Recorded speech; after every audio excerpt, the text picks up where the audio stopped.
Calling All Heroes Unite Minor 2. We've got 6 rounds of Swiss action all this weekend for everybody to enjoy. But before we get into all of that, I am Fish. Joining alongside me is Nerdy Bird. And what better way to start off this Minor Nerdy than telling people what Calling All Heroes is about? And what better luck for me than to be paired with someone who's participated in Calling All Heroes? So why don't you break it down for everybody? What are we looking at here with the Calling All Heroes just in general and this Unite Minor 2? So Calling All Heroes is a gender-inclusive program for underrepresented and marginalized genders to have the opportunity to come forth, compete, and show off their skills. Of course, they are also competing for the opportunity to grab that bag, so to speak, as every single one of these tournaments, whether it be a major or a minor, does have cash prizes, so it's always nice to walk away with some cash money. Additionally, players are awarded what are known as circuit points, and those are based off of their placement within the majors and minors. They're individually awarded to the players, and then the top 5 players on each team. Those players' circuit points will conjoin in one sum to be the calculated total for a team's circuit points to officially determine their placements later on in the entire Calling All Heroes series. With that being said, we have some returning players that are going to be showing up today. They have shifted teams around, and they're playing for new teams, new organizations, and some teams are returning with the exact same roster, so hopefully they're able to change up the gameplay a little bit, lest they might have been scouted out and their weaknesses be a little more known this time around. Yeah, that throws a whole different wrench in it when you can, as you pointed out, you can switch teams. You don't really cost your team. You actually maybe sometimes even benefit your team. So I think there's a lot of things people are going to have to be watching out for, as you mentioned. But in case you need more of a breakdown here, we can take a look at what the format is going to be for our Calling All Heroes Minor 2. Today, we will have the first 3 rounds of our Swiss stage. Tomorrow, we will have rounds 4 and 5 with the top 8 advancing to the playoffs. And then, as Nerdy said, there is a ton of pricing, that $5,000 bag and the circuit points as well that they mentioned. That is all up for grabs for the teams, but you can't focus on the playoffs. You can't focus on anything else. You gotta focus on what's in front of you right now. That is round 1 Swiss stage, 3 games. And why don't you break us through, Nerdy, what the map format and what the maps that are available are going to be? Yeah, so it is a best of 3, first to 2, so to speak. And of course, as tradition, we always start out on control. Then it's going to move to escort and then hybrid. In the chance that we do see any sort of tiebreakers necessary, we can then move on to flashpoint and push to be our tie-breaking maps. So you can see that for the push maps here in our first round is going to be Coliseum. Control points are really going to set the pace out for this entire series, because flashpoint is just an extremely fast version of control. So if we see a team dominate on control points in the very beginning of these series, most likely they'll be successful on flashpoint as well. Yeah, you just mentioned the new hero that came out. What do you think Iari brings to the gameplay? What do you think we should be looking out for if somebody's going to lock in Iari for the first time in the Calling All Heroes Minor? I don't think they're available the first time. So what should we be watching out for with that support in particular? So with that support, you definitely need to be checking your angles, because the pylon basically allows an Iari player to set that up for their core unit and walk away, or set it up for someone who's currently off-angling, and then that Iari can stay with their core unit, or the Iari, because of the movement abilities that you get, is able to also off-angle, create pressure, and can almost one-shot most people that are within that 30-meter range before the damage drop-off begins. If they've taken just a little bit of tickle damage, they're able to pressure out a lot of flankers. So flankers need to make sure that they are moderating how much time they're trying to spend in the fight, how much time they're flanking, and making sure that they're pulling attention away, that they're not overstaying their welcome, because in the long, drawn-out one-on-ones, Iari has a lot of excess because they can, be a little bit selfish with their pylon, drop it down, and then just engage in the one-on-one and say, okay, I have healing, you don't. Best of luck, my friends. It's no battle mercy, but anytime the support's winning a 1v1, I'm here for that, because the support players, they never get glory. They're always, I need more healing, I need more healing, I need more healing, so it's always nice when they finally get to maybe have a little bit of a pop-off moment there. But as we said, we are going to start with Swiss round 1. We're going to have Kunaichi taking on Demeter in our first game here. What do you expect from these players on both sides in game? So maybe some mistakes, or do you think these players are going to be locked in and ready to go from the moment?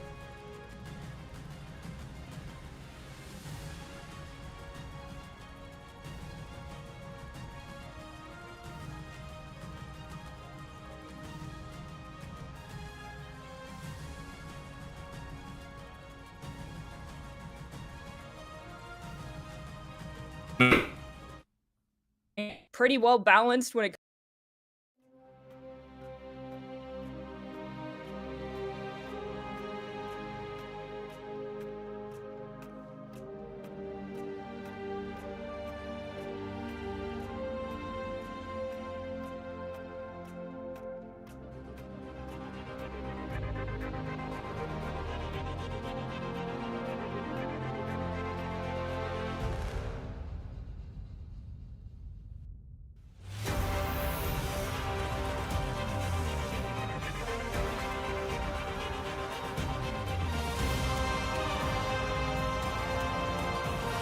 And we are back here with the Calling All Heroes Unite Minor 2. Again, Fish and Dirty Bird getting ready to call all of the action for round 1 of our Swiss format. We do apologize, but we're back. We're ready to go. The nerves got to us, honestly. Before we can even get to the games, the nerves hit us. But as we're talking about Dirty Bird, we have 2 teams, Konichi and Demeter.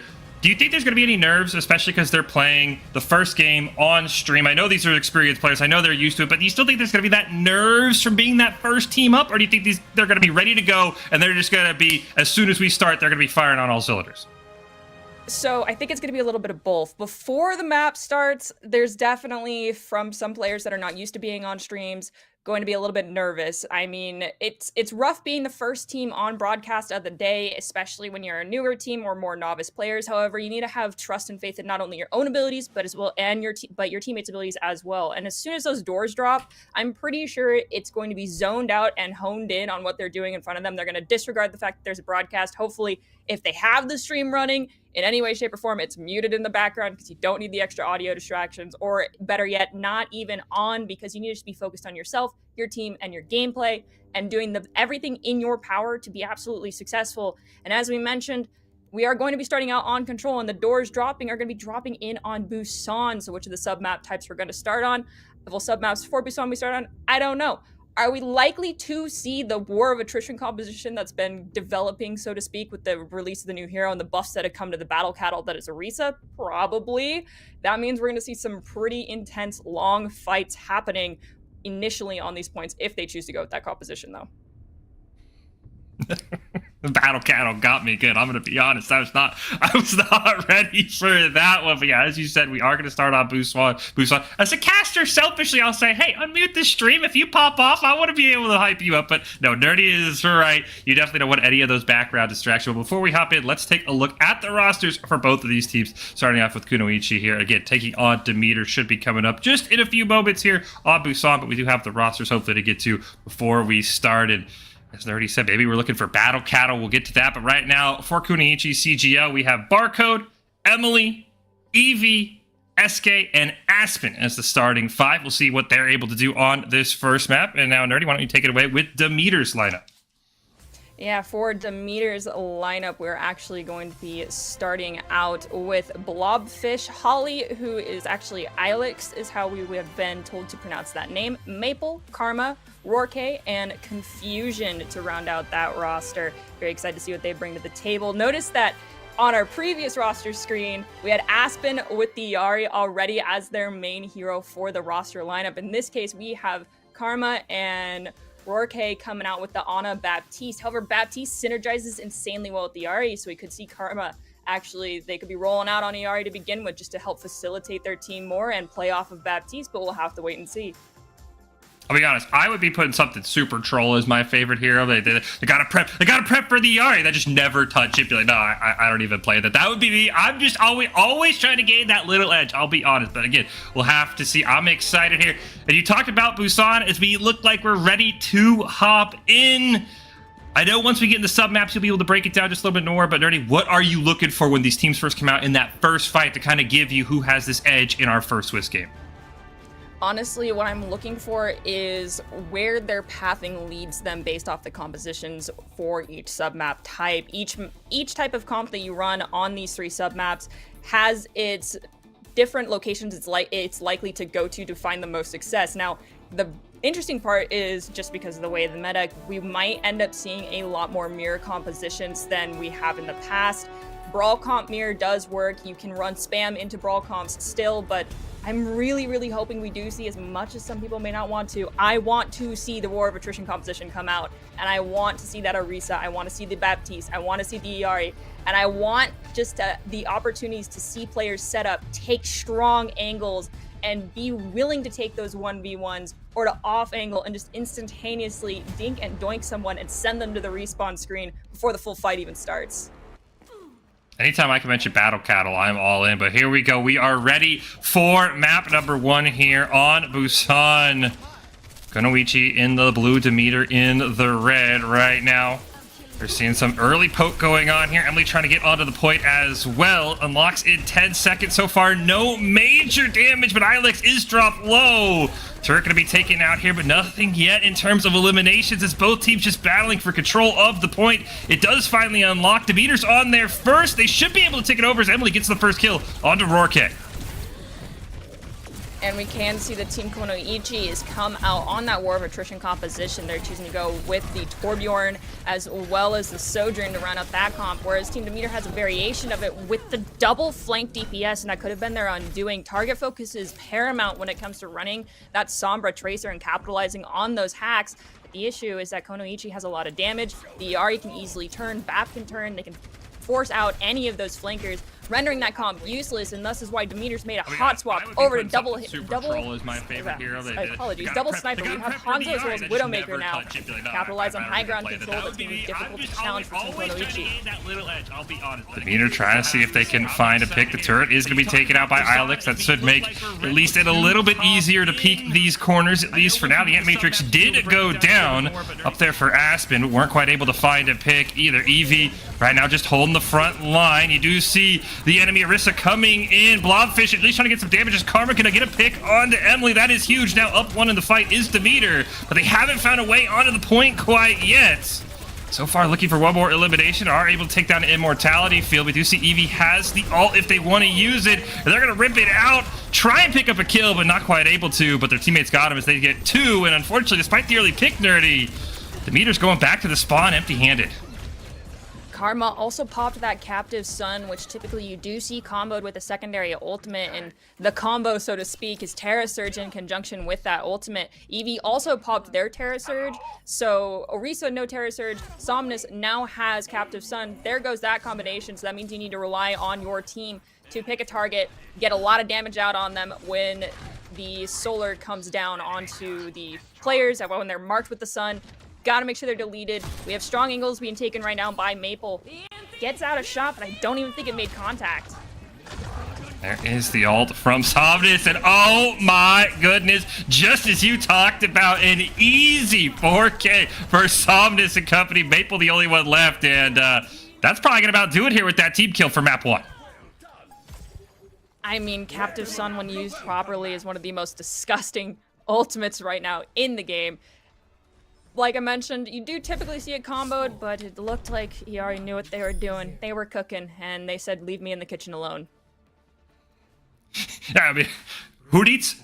That's what I'm talking about, though. I love the support pop-ups. I'm pumped, Nerdy. At least, I mean, if you're not a Demeter fan, you're probably excited to at least see the support pop it off, but absolutely insane. But what do you think Demeter needs to do here as we go to map 2 here on Busan to force us to a map 3? Because they only got maybe a handful of picks. It never felt like they were able to find their footing and ever really control the point, let alone even win a team fight. So, honestly, they made the quick swap after losing fight 1, which is totally fine, but if they're going to continue to run a double sniper or even double hit scan composition, making sure that when they peek these angles, they need to be 1-2-3ing with their teams, that there's pressure being created from multiple angles by them, so the one person who's off angling alone is not likely to get pressured out or sent back to the spawn screen. But we do have Ilex, who's gone onto the Tracer as opposed to sticking with the Hanzo pick. Maple swapping over off Widow to Sojourn. That get out ability with Slide is quite powerful, but when Slide is forced, you're sitting duck, and unfortunately, they're sent back to respawn. Barcode is, at least. Yeah, Barcode went for the flank, did get picked off by Blobfish and company, but that's the only loss right now for the team in blue. Is Konoichi trying to get onto that point and hold it, and they will do that. So despite the loss of the Sojourn, they're able to hold this point once again. Now Eevee looking to push forward. Somnus does go down, the hero from last map. Could be a chance for Demeter to push in here. They just haven't been able to find the angles. Konoichi set up so well defensively. Turret is taken out here, so a chance maybe to siege if you're Demeter, but they just cannot find the eliminations. Finally, Blobfish finds one, but it's immediately traded out as the Orisa goes down. Ilex going to win the 1v1 there as well, so a couple of picks for Demeter, but they just simply cannot find ways to win. Finally, Ilex gets another, and Demeter for the first time in this series will have control of the point. It did take the standard amount of time, which is, that 30 percentile mark to reclaim a point after you've initially lost it. It was an extremely long, drawn-out fight, and because of how long that was drawn out, you can see we have Captive Sun and Terra Surge already for Team Demeanor. We're also going to have that Amplification Matrix coming out from Konoichi and Terra Surge as well. Emily getting very, very close to the Molten Core. We hear Amplification Matrix for Engage immediately by Team Konoichi, able to just walk away from it. However, Karma got a little bit too close to the sun and is sent back to the respawn by Emily. No Karma, that means no Captive Sun for Demeanor. We saw how powerful that ult can be. Molten Core gonna come out here from Emily. And now Somnus immediately got to rip the Captive Sun where they have as much success as they had last time. They're able to get Rorke, a huge pick onto the enemy support. Demeanor, you see the health bar is incredibly low though. Maple with the ult trying to help sustain for Demeanor. Ilex and Maple so incredibly low. Ilex will go down, but Karma's got back in the fight. The Captive Sun gets a revenge kill on to Somnus, and Demeanor able to hold on, just trading back and forth, but they're starting to finally run out of lives, and it looks like Konoichi should be able to grab the point here once they pick up this final kill, and that's exactly what they'll do.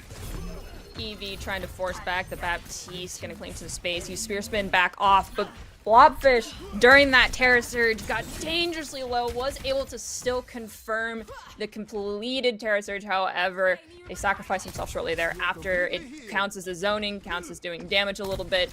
Extra control on the point. They are leading by 10%. However, by the time this full fight starts, it's going to allow Team Konoichi to get in the lead. We hear Molten Core is going to get dropped on point. This Amp Matrix doubles, doing damage and amplified healing, as we also hear Overclock by Barcode popping off with that ultimate.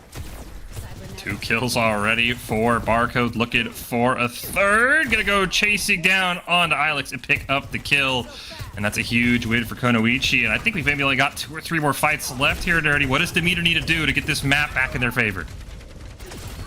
As much as it pains me to say it, they really need to get a reset in here. We've had players getting picked off late in the fight when the fight was already determined to have been won by Team Konoichi.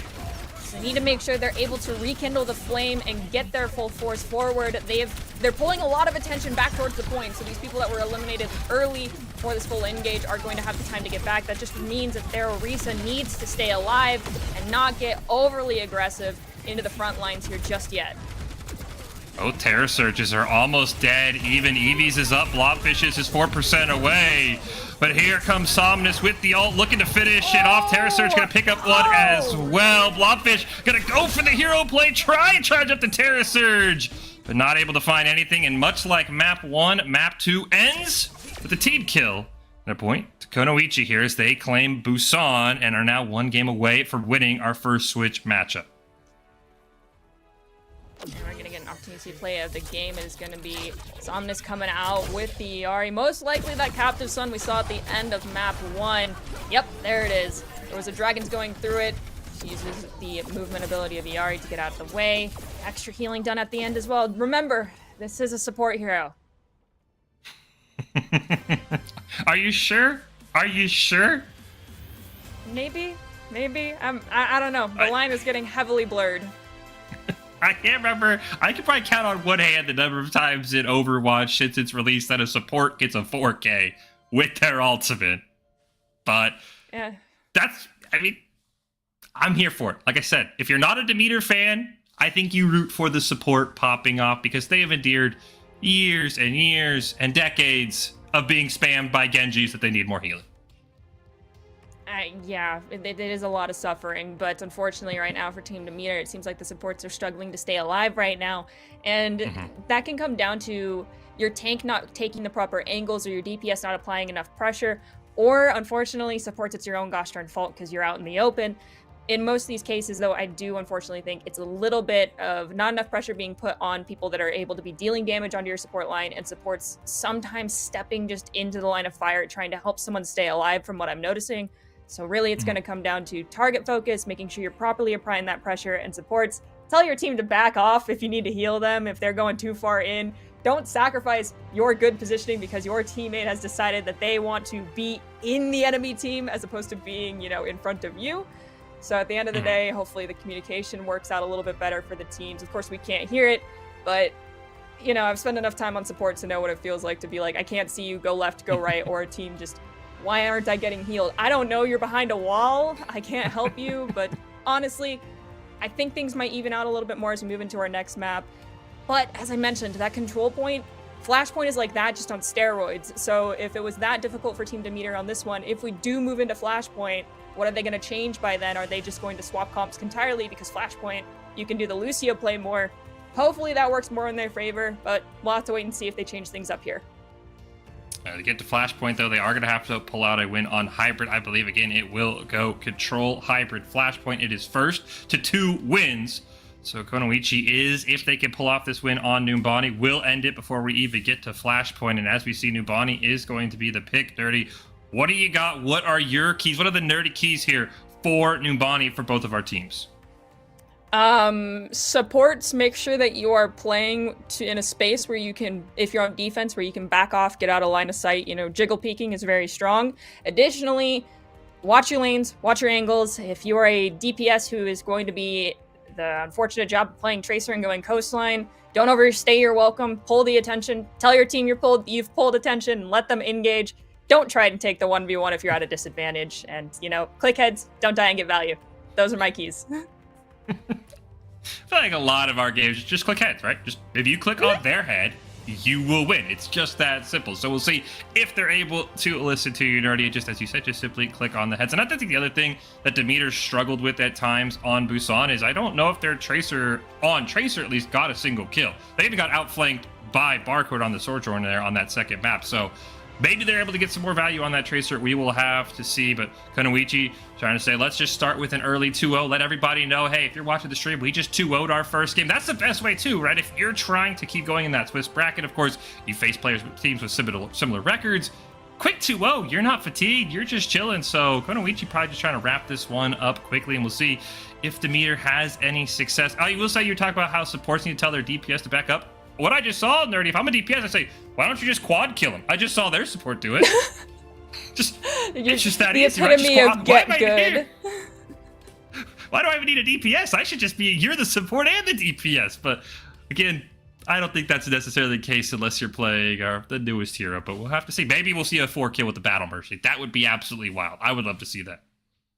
If we see that, I'll be both laughing and crying at the same time. And one thing I do want to touch on is you mentioned Tracers struggling a little bit, and I do think just the state of the game does make it hard for Tracers, but when it comes to being the Tracer player, unless you are one of the most horrifying in the best ways, like you are scary to play against Tracers in the world, honestly, one of the best things you can add as being a Tracer is A, staying alive, being an annoying gnat and doing a little bit of tickle damage, but also pulling that attention resource away from the attention being focused on your team to it being focused on you. Staying alive, hiding, letting people know that you are there is more than enough. We can see a replay of that supportal combat, so to speak, coming out from the Yari.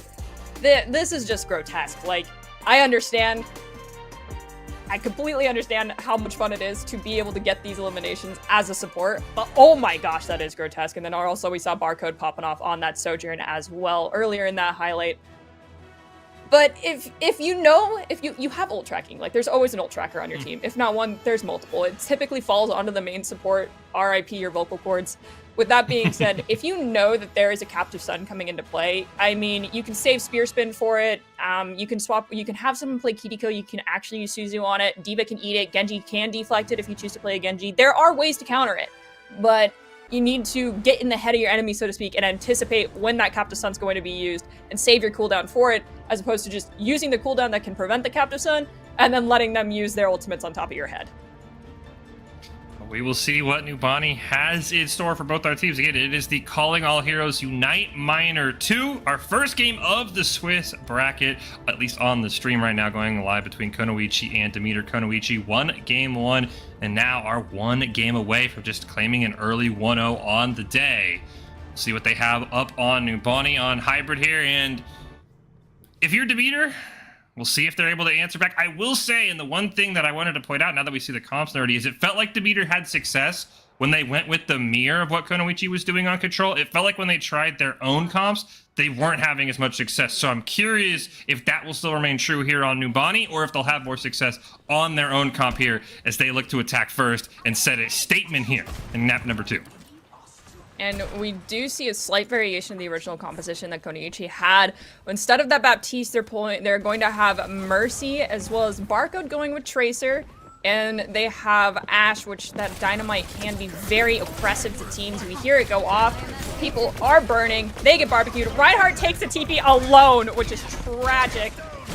Blobfish has to disengage, back off, and pray that they're able to get back with their team without getting eliminated, or this is almost going to be a fight loss. However, their team's not getting pressured, so they are able to get in their TP up and retake that high ground. Both teams have the high ground. They almost have swapped in a sense. With Konoichi now more on that attacking side as they do lose Karma. So first elimination is going to go to Eevee, and this now could mean Demeter. They're so deep, they're going to be in a very interesting position. No! As we do see Eevee's going to take care of Ilex as well.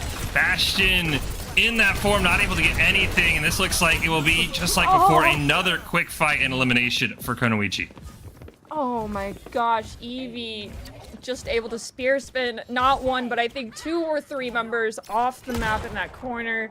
It had to be painful. Mistakes were made. Hopefully those mistakes are rectified and not made a second time. We do see no composition changes whatsoever coming out from Team Demeter, and Mercy was unfortunately eliminated for Konoichi, has returned as well.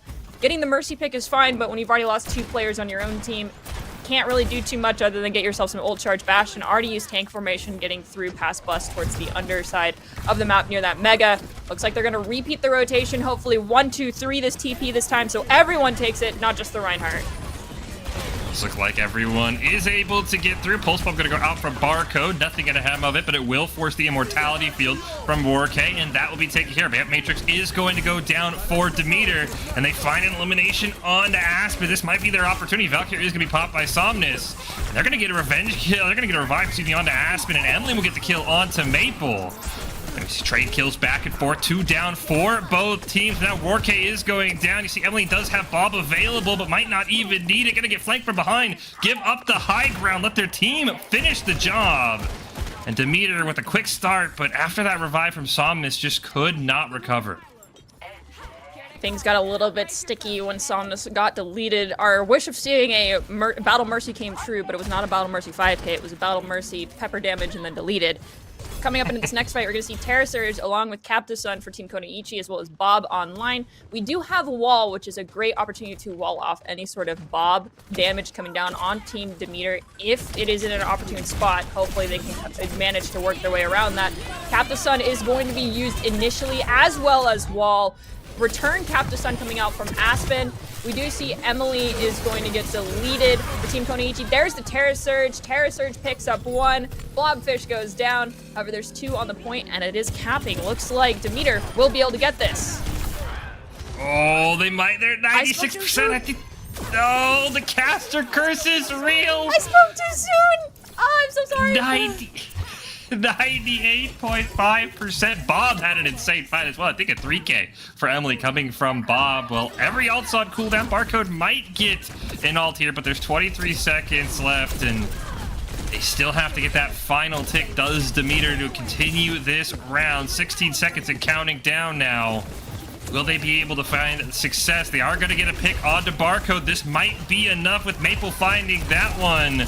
We do see Blobfish on the point, trying to do as much damage and soak as much damage as possible. Emily now going to go down as well. Maple doing a great job with picks onto both DPS. Overtime has activated about a third of the way now, halfway through this, and they should finally be able to do it and continue this game. It was very close to ending there, but oh, they got it just in the nick of time. I thankfully did not fully curse that one. I only cursed it for about a handful, maybe 30, 40 seconds, but I was sweating a little bit there. I felt really bad if I ended up cursing Team Demeter. Now going into this next fight, Demeter's going to have the self-destruct window. Very close to Pulse, might as well say they have Pulse, as well as that overclock, whereas Team Konoichi, they're going to have Valkyrie, Captive Sun, and Pulse Bomb. All of these can be used to create a disgusting amount of damage going forward. Pulse Bomb might be able to find a pick or 2, or it can just force Immortality to allow Team Konoichi to make some magic happen. However, they do lose their Mercy early on to Maple with that amplification matrix. Maple has really stepped it up. Multiple kills in these last fights, helping Demeter continue this map. Now Blobfish going to get a pick onto Emily. Somnus actually will switch over to the Brig where they rejoin the fight. Asper going to go down as well. No Captive Sun going to come out. The major scary point of our first game mode on control for Demeter, so they don't have to worry about that. They should be able to push. Ilex going to get a couple as well, and all of a sudden, Demeter, who merely almost missed getting point 1, is really on a heavy push right now. Might even be able to get to point 2 here without a re-engage. And we do see Evie swapping over to D.Va to mirror. Emily is on Soldier 76. Ilex is still on Tracer, might get pressured out a bit more by the Soldier. Brigitte should be able to create pressure on Ilex as well, who is Ilex definitely redeeming from our first map. Self-destruct used to engage, interesting, works out, picks up the Brigitte as well. I think Evie was, or excuse me, Blobfish was able to eat the Captive Sun as well, so a huge play for Blobfish, not only eating that ult, getting a kill with the self-destruct, and all of a sudden Demeter just pushing down. But of course this could be the hardest point to take there because the respawn is so close for Konoichi. You can't just get 1 or 2 picks. You need to get a full team kill here if you want to get this 3rd point here on Numbani. Well, another stagger. Somnus is in respawn thanks to that pulse bomb. You mentioned the respawn being extremely close. It is. However, if you get staggered like that, it can make things a little bit more difficult for your team. Karma, they have Captive Sun online. We hear the attack visor get popped by Emily. It's just going to be forcing people back. D.Va's able to disengage. Someone gets low, but because the Helix rocket being used a little too soon, they are not going to be eliminated just yet. There's the Captive Sun. We hear Amplification Matrix as well getting popped both by Team Demeter. With Team Konoichi, though, everyone is still standing despite the 2 ults. Not only are they standing, they're thriving as they're going to pick up 3 kills. Maybe going to pop the overclock, trying to equalize this. They played so well on this map, but aren't quite able to do it. And they're going to go down. Still a minute left on the time for Demeter, but they are full out of ultimates. If you take a side look at Konoichi's side, Nerdy, they're going to have basically their full repertoire outside of the attack visor to play with. So what are you looking for in this fight? And can Demeter find a way to win despite being disadvantaged in the ults? We've swapped over to the Baptiste Lucio, so possibly trying to find this Brigitte, eliminate her very fast, get high charge on Zarya from people taking pressure during the engage, and hopefully Lucio staying alive as long as possible in this composition because your Zarya needs that. We hear Rally. There's Terra Surge, Captive Sun, all drop down. People for the side of Team Demeter needed to just delete themselves very quickly, reset fast as possible. I don't know if Blobfish staying. Yep, there we go. I was about to say, Zarya might be a little too slow when you have less than 20 seconds on the clock.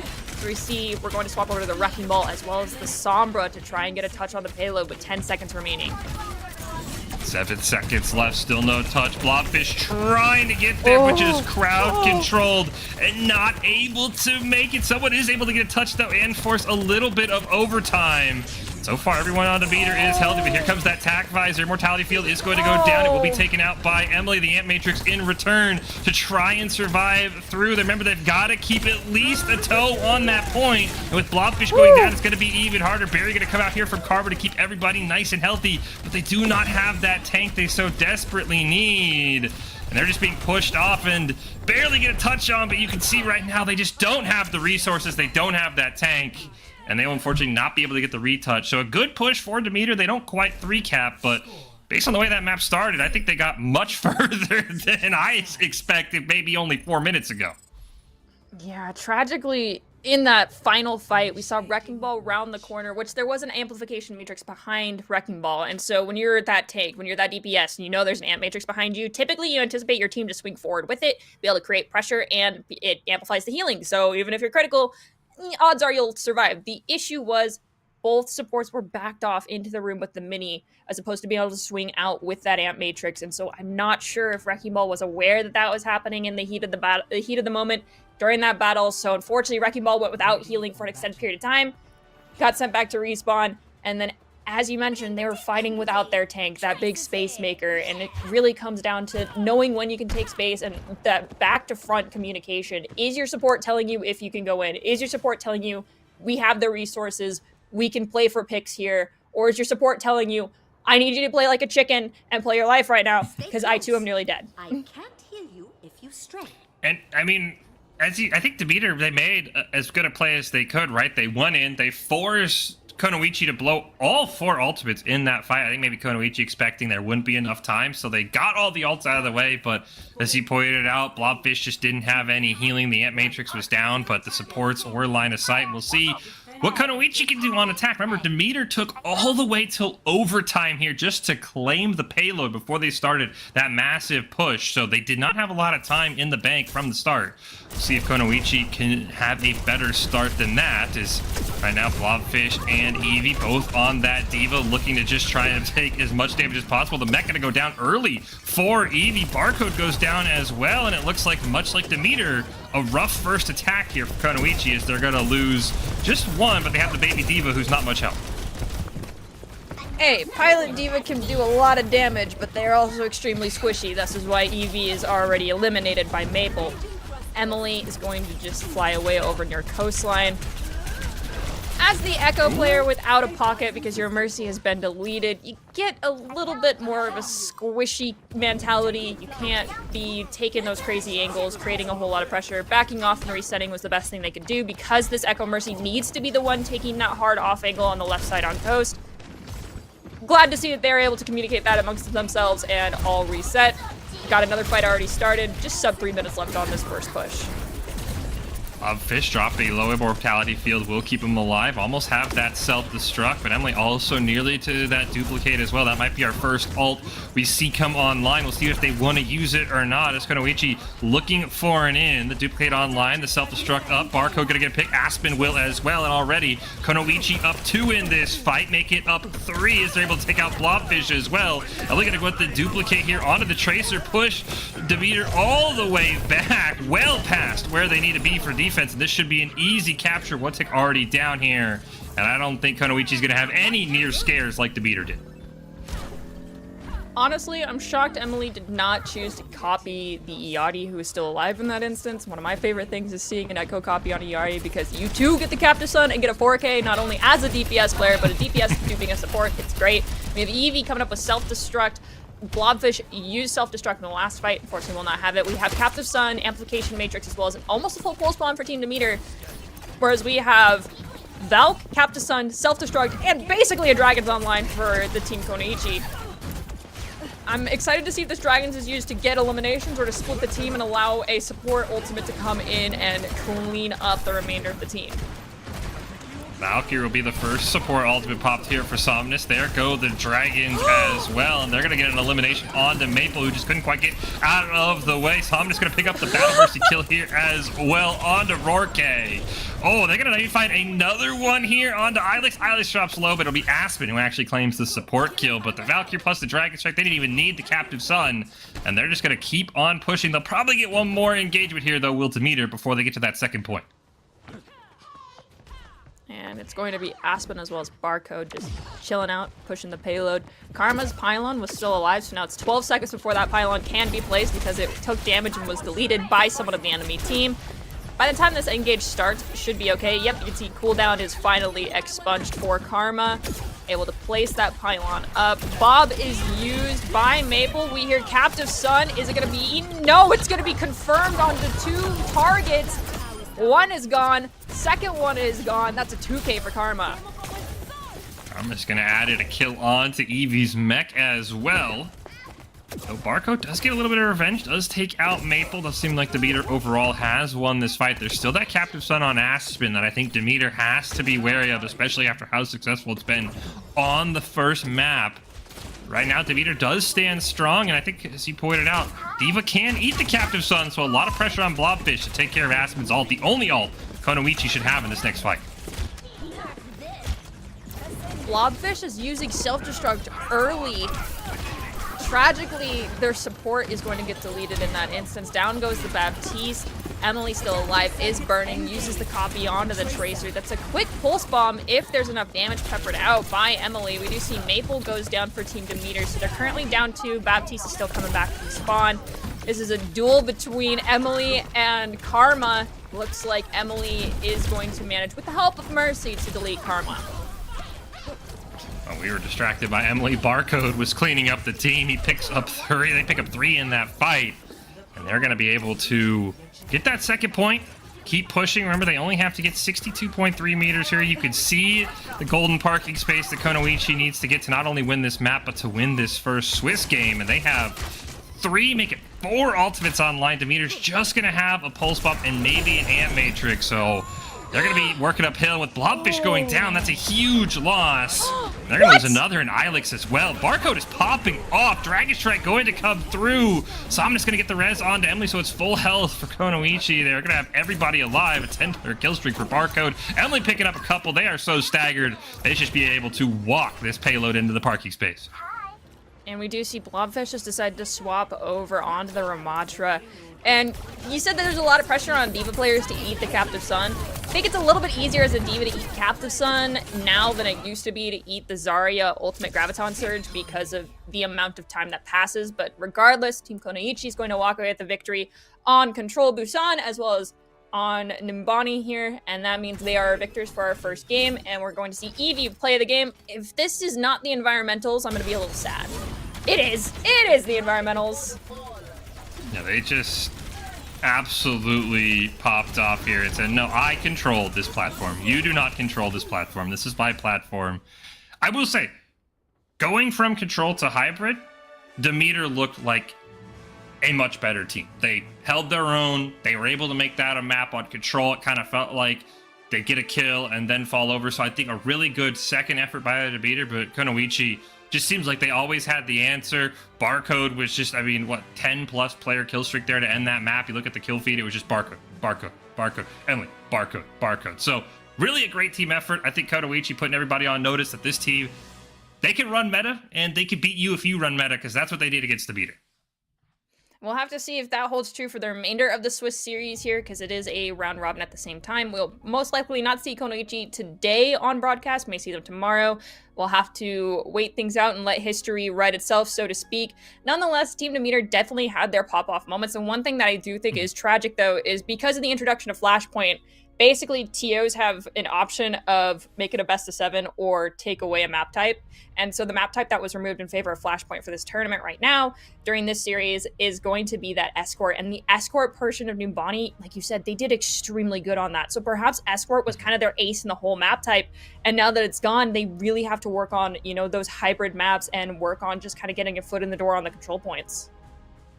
Yeah, I mean, they do have push, which I know is sort of similar to Escort, kind of as a tiebreaker. So if you're maybe able to get there, that's about you're close. But that, of course, requires you to tie on hybrid, which is your best type. So it's, as you said, maybe it which comes down to they need that Escort portion. Unfortunately for Demeter, like I said, I think they learned a lot from that series. You could see the growth and the improvement just from map 1 to map 2. Like, okay, this team gets it now. Would have liked them to be a little bit quicker on hybrid. Nearly had to blame Dirty for a caster curse in round 1. We never want to do that, but I do believe we have the standings so we can look at least coming into this event. I don't know if they're updated through round 1, but I do believe we have the standings, and the teams were seeded based off how they were on those points that you talked about, Nerdy, coming in. I do believe Konoichi was quite higher in those points for Demeter, so Demeter is definitely already facing an uphill battle, and I think they look good. Again, it's just one of those things with the Swiss bracket. Now you're going to play a team that's 0-1. Maybe you have an easier time. Maybe you work your way back up. But again, I think a really good first game. And of course, who could complain? First game, first map, support 4K with the Captive Sun for the support that we were hyping up in the intro. I mean, I'm a support player, so of course I'm going to be biased towards seeing support play the games. However, people in LAT are probably a little bit tired of seeing it at this point. There is a lot of ERE plays of the games happening. And as you mentioned, we are going to take a quick look at the standings. And one thing to note is that Team Konoichi, I believe, one of their players during the last major was actually not there. So now that they have their full force here, it means that they're definitely a team to reckon with, and they are here to play, and they're here to win.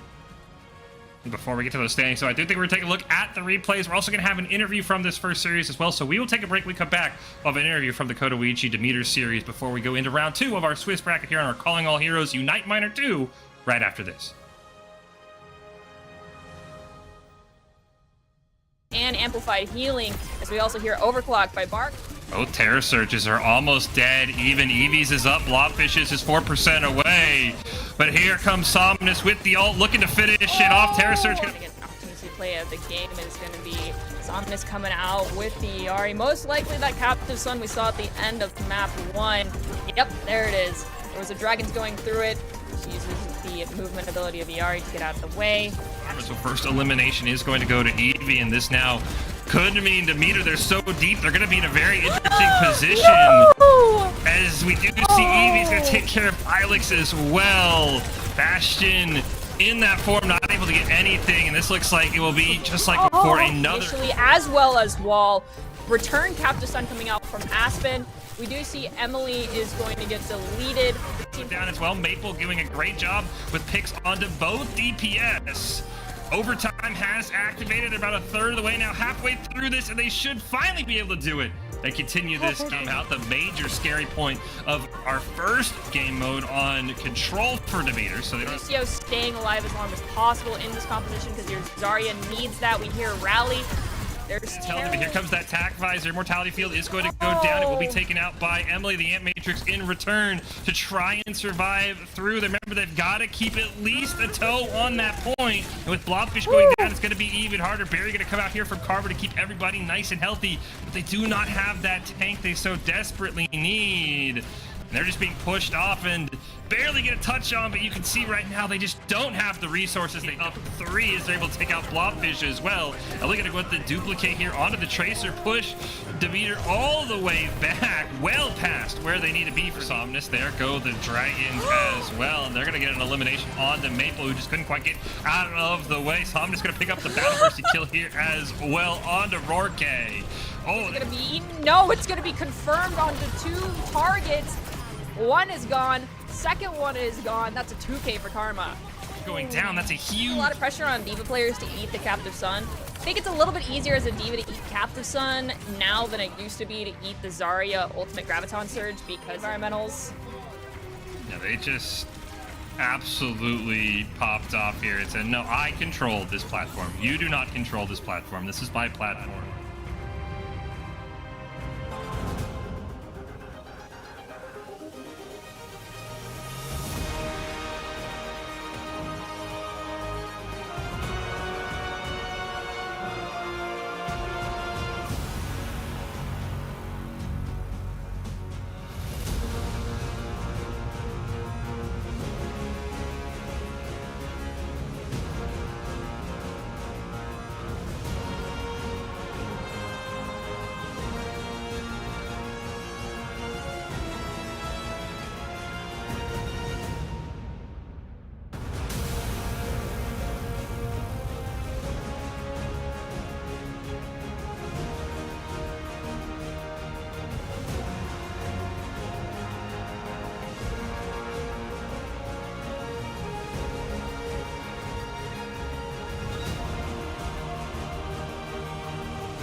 Welcome back, everyone, to the Calling All Heroes Unite Minor 2. We just saw Konoichi take down Debeater, and joining us to kind of highlight and enjoy their win is Wisp of Konoichi. Now, we didn't get to see you in the game, Wisp. You said maybe you'll get a play later today. You did say you were coaching on the sidelines, so kind of walk me through what you were going through with your team in that game. It looked like control was pretty easy on Nubani. They put up a fight, but you guys in the game were able to take care of business. Like what a lot of teams are running, like, the Orisa comp and just Torb or like other hit scans, off-railing with Alari. The next map, we didn't really talk much about it. We just figured we tried something with Mercy because Somnus plays a lot of Mercy. That's pretty much it. Everyone just played really well. Apologies.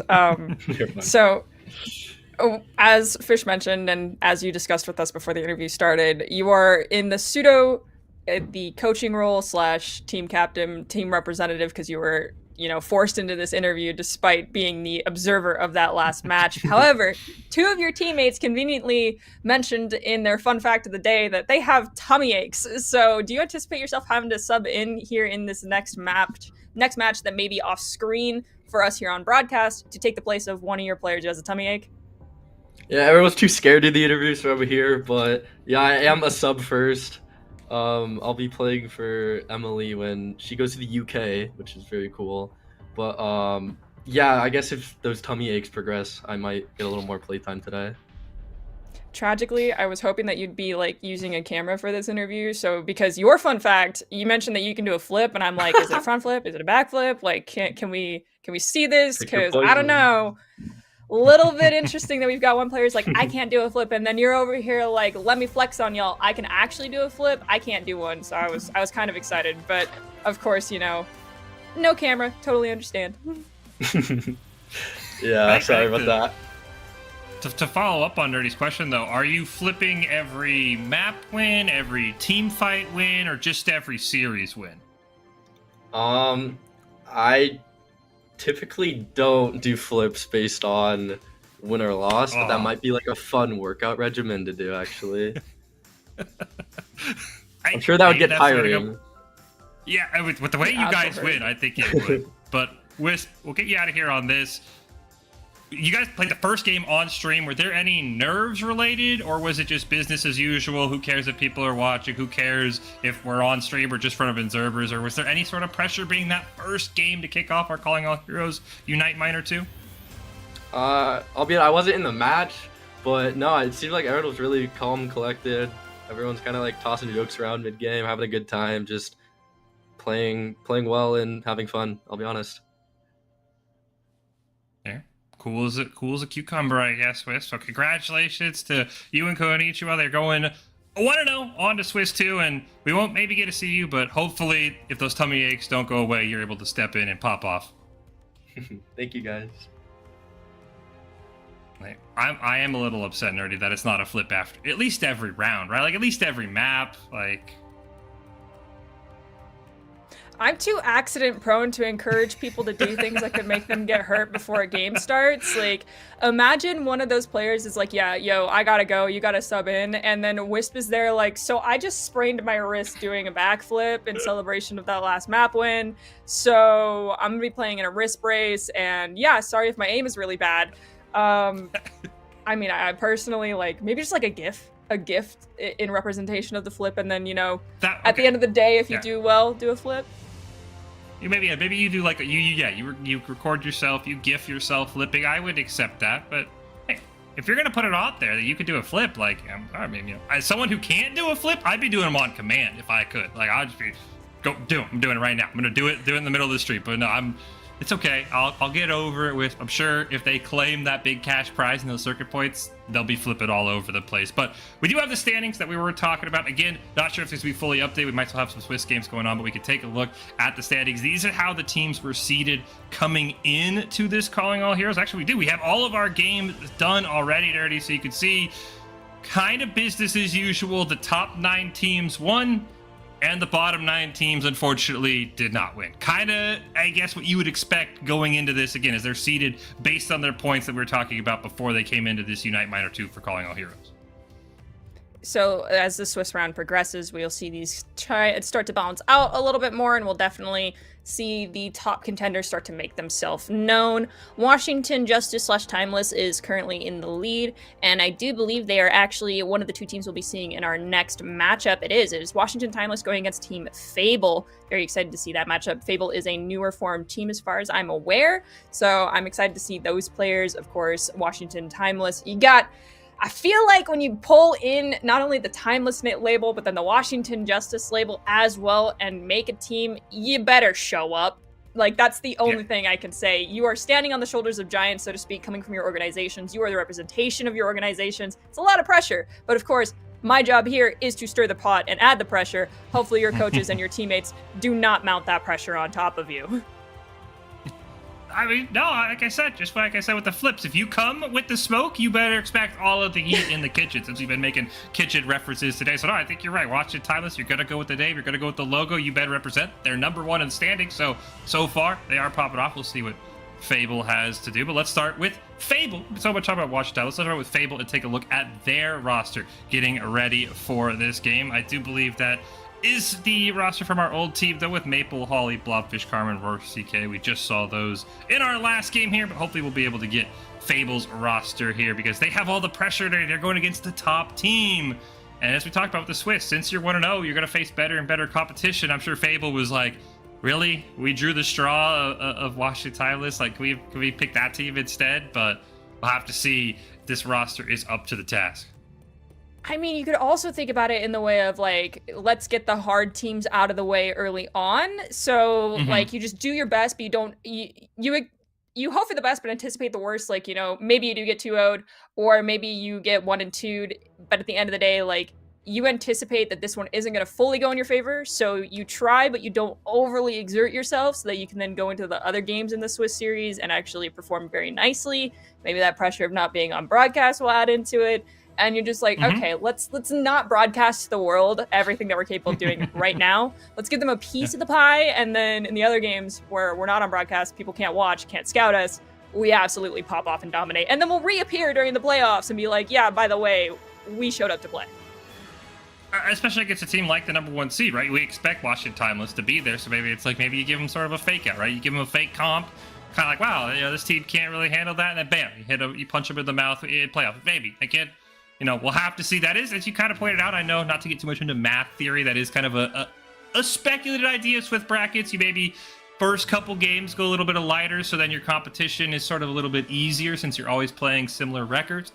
I'm not saying anyone's doing that, but I know that's always a debate of, hey, instead of playing a 3-0 team, what if we just play a 1-2 team? We should win, right? So we'll have to see. Again, I think Fable's going to give it their all against Washington Timeless here. That is our next game on the stream, and they got a tough pressure to live up to. I mean, right now, like, either of these teams, I'm still looking for you to somehow beat a 4K on a support. I know it's Larry. I know it's an easy support to 4K on, but, like, that's my bar right now, and we'll see if they can go over it.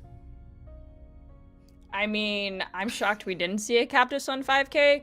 I'd really like to see a clean execution of what some teams refer to as just straight up the combo, which is the Terra Surge, a Captive Sun, Ultimates conjoined. I'd love to see that. Or, I'd love to see one of those teams that is just so anti-meta that they refuse to play any of the meta heroes. They refuse to play, that war of attrition. They don't want to go battle cattle. Instead, they play to their strengths. They create a unique composition that they know they can work around a lot of other teams' comps to be successful. I love seeing those.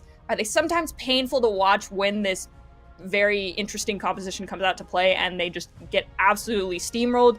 It is. However, when they're successful, it is one of the most fulfilling and rewarding, not only broadcasts to watch, but like experience as a player when you're able to just be like, yeah, we're anti-meta and we're going to stick with that type of team to say, yeah, you're meta. It ain't nothing compared to us right now. I'll be honest. Anything that beats Battle Cattle will make me sad because that's just such a fantastic name. It makes me laugh every single time that I hear the word Battle Cattle. We do have Fable and Washington Timeless coming up in our next match here. Hopefully should have rosters for these teams ready to go shortly. If you are just joining us here for our Calling All Heroes Unite Minor 2, I'm Fish, that's Nerdy, and we have 3 maps that each team will play. They will go Control, Hybrid, Flashpoint, first to 2.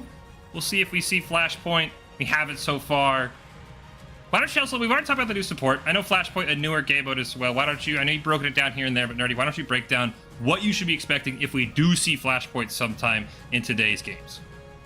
Okay, so you've got a little bit of an interesting thing going on with the Flashpoint comps, because you can play ERE on those maps.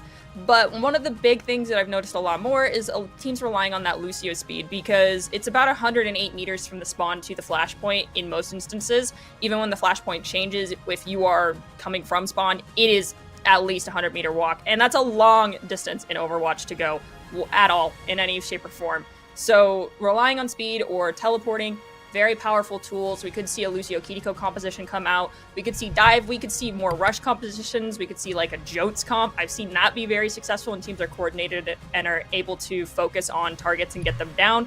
It's just those types of compositions, you kind of look at them like they're burst. They have a gas tank and they use all of their abilities at once and the gas tank gets depleted. They have to go back to the gas station and refuel. So it's a very much so take space, take your advantage, play to it, back off a little bit until you have the advantage again. And this first map type we're actually going to be for the control is Oasis. Not sure which one we're starting out on. Might be University. This is the one we're looking at.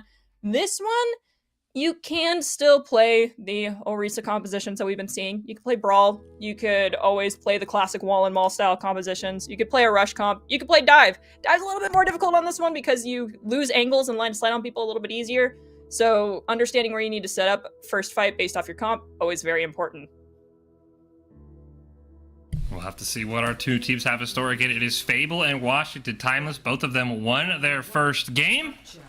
And now we'll hop into round 2 of the Swish. Washington Timeless in the red, Fable in the blue. Both teams looking to beat here on Oasis. Get that first elimination. Really kind of take control like we saw in our first game where Konoichi really didn't lose a single fight on control the whole time. We do see damage trading back and forth so far. No real major picks, no real damage taken. Avery dropping a little bit low here for Fable.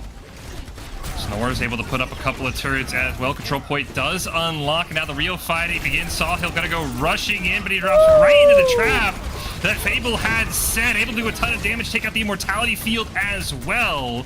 But Washington Timeless able to sustain, and a huge pick from Sawhill. That's going to start things out massively for Washington Timeless. They're going to follow that up with a kill onto Jam as well. And just like that, they already have control of the point, and they're slowly racking up these eliminations with Avery going down as well. Fable has decided for their composition, they're going to run the Orisa and the Genji as opposed to the Reinhardt and Bastion coming out from Timeless. Now, Bastion recently got a buff. That grenade is disgusting. If you do a little bit of damage onto a squishy and then stick them with their grenade, odds are they will get deleted. And if your teammate also managed to get damage on a squishy and that grenade hits both, well, Bastion might get a double kill. Genji, still extremely squishy. I've seen Genjis pop off, but this is a Genji that has to play their life well, use cooldowns wisely. We already see that we have the tank formation from Par used. They're going to TP and use Amp Matrix to just pinch off and destroy Fable. Ryan with a great Amp Matrix, as you just said. They're going to farm up some ult percentage as well. The Photon Barrier did go out for Fable, but potentially a little bit too late. His two members were already dead, and now Washington Timeless has their whole choice of ultimates already up to that 60%, and this is maybe 2 fights. Maybe Fable needs to try and bait some out in this first one, because right now they only have an Amp Matrix and nothing else for a little bit. And here comes the artillery strike down from heavens above by Bastion. He's gonna pick up Lucio tragically in rotation. You see Immortality also is going to be popped. Fable is forced to retreat. We hear Shatter go down, lands on 2, beat in response to the Genji Blade. Not sure if that beat was necessary, but the extra security guarantee no one gets deleted by the enemy Genji is always nice for Washington. Fable now, Terra Surge, Amplification Matrix, beat nearly online, and swapping over to the Bastion. So the only difference in these comps is going to be the Orisa, who does have Terra Surge. Hopefully, this is final fight territory. They make some magic happen. Fortunately, they're already down 2. They're going to try and throw out the Terra Surge. Unfortunately, all they will find is the respawn screen. And Washington Timeless just a couple more picks away. His overtime will tick down, and this should be the first map going over to them, and it will, as we see Jam just missing, landing on the point. Not sure he would have got very far as Mauler takes him out, but at the end of the day, Washington Timeless, they won that first fight, and from there, Just kind of was easy pickings, a huge ult, as you pointed out, from that Bastion, found Jam in rotation, and Fable just really could not recover. Ulting in rotation is fabulous to just gain extra time because it prevents teams from moving forward, but picking up the support, specifically the Lucio, is always heartbreaking. Most Lucio players know that you are the target of a lot of people on the enemy team, and so they want to see you pass away, so to speak.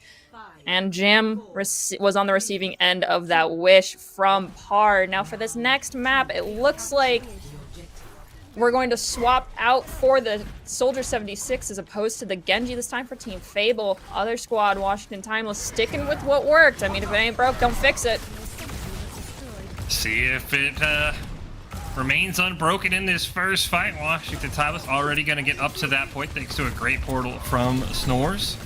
So far, they have the high ground and are just kind of peppering damage down onto Fable. See Avery try to put some damage, but can't quite find anything. The control point opening up here in just a few moments. Nearly picked up by Fable. Par going to go into that tank form, do a decent bit of damage. No pixie yet. Snore's the first one to go down, actually. Great chance here for Fable. Maybe to rush in, take advantage of that one-man down situation. Really going to get another one onto Orion. Fable looks like they should be able to get the point here first. Can he get a couple more eliminations? Par and Sawhill both go down. And after watching Talent's got an early 10%, Fable's right back. I'm gonna be completely honest. I am shocked that Fable came out successfully and managed to retake that fight and push it into their favor. They played very patiently, and they're running, you know, that spammy composition that wins in the longer fight comps. And so playing to that strength was very essential. They stayed on the low ground, though, as opposed to trying to fight high, because it allowed them to have more line of sight and more angles to take down Washington. Washington had no choice but to meet them on point, and all they had to do is keep walking and keep doing damage in rotation to make sure that they were able to be successful. Now we do see Washington has swapped over to the JQ, Kiriko, Lucio, Genji composition. So we have Jotes online for Washington Timeless. See if Washington Timeless will be able to make some noise. Fable, after a quick map 1, early control here, nearing that 50% mark. Sawhill takes a decent bit of damage now, going to rush up on the point and trying to force Fable off the high ground. They'll do just that. Amelia, though, going to pick the first kill onto Snozzler once again. And it's Washington Timeless who finds himself down one person already, the second fight in a row. Will they be able to recover this time? It does not seem that way, as Amelia gets another one onto Orion. And it looks like Washington Timeless just wants to retreat and come back at full strength here. So they wait for their respawns. Orion just now coming back online, so it's still a 5v4. We get the overclock, we get the Terror Surge as well. Aww. Sound barrier in response from the Mauler, but it's not enough. I think it only landed onto themselves as well. And that'll be a win for Fable, and they might be close to winning this because Washington Timeless is still scattered. The ults are favoring Washington Timeless at this point. They could theoretically win this next fight. Not caster cursing anything, I'm saying theoretically. However, Fable is doing a fabulous job of playing to their composition strengths. Washington Justice, like I said, they're very explosive. They have to use cooldowns and abilities to take space. And when that happens, Fable sees it, they back off. They give up space and they retake. However, we do see Jam go down, so that leaves just the Ahri to do heals. We see Orisa also goes down. However, that was Kitsune Rush. And yeah, only Kitsune Rush used by Orion for Washington Justice to be victorious in that one. So we still have Rampage, Overclock, as well as Genji Blade coming out for Washington in this next fight, whereas Fable has nothing in the banks right now as far as ultimates. And you can see Washington Justice already realizes they can't give up space. They cannot allow Fable to get into this walkway without taking damage, without forcing cooldowns. We hear shout, there goes the Genji Blade. Will it be enough? It will, but at the price of Par's life. So far, they're trading 2 for 2 with the overclock used by Snozzlord to pick up a couple. But no real ground gained is still a win for Washington Timeless because they are in control of the point. A couple of ults blown, Sawhill still sitting on theirs, but Fable, they just haven't been able to get ult charge ready. They're still, everyone except Amelia, below 80%. And that's not what they want going into this next fight. Hopefully someone realizes that Sawhill has this Rampage online, cuts through the middle of the team like a knife, takes out the Immortality Field, takes down Bat. Most likely this is going to be a reset for Team Fable. No, they got on! They left their map to no. die. They said, let's trade the back lines. Avery goes down for Team Fable.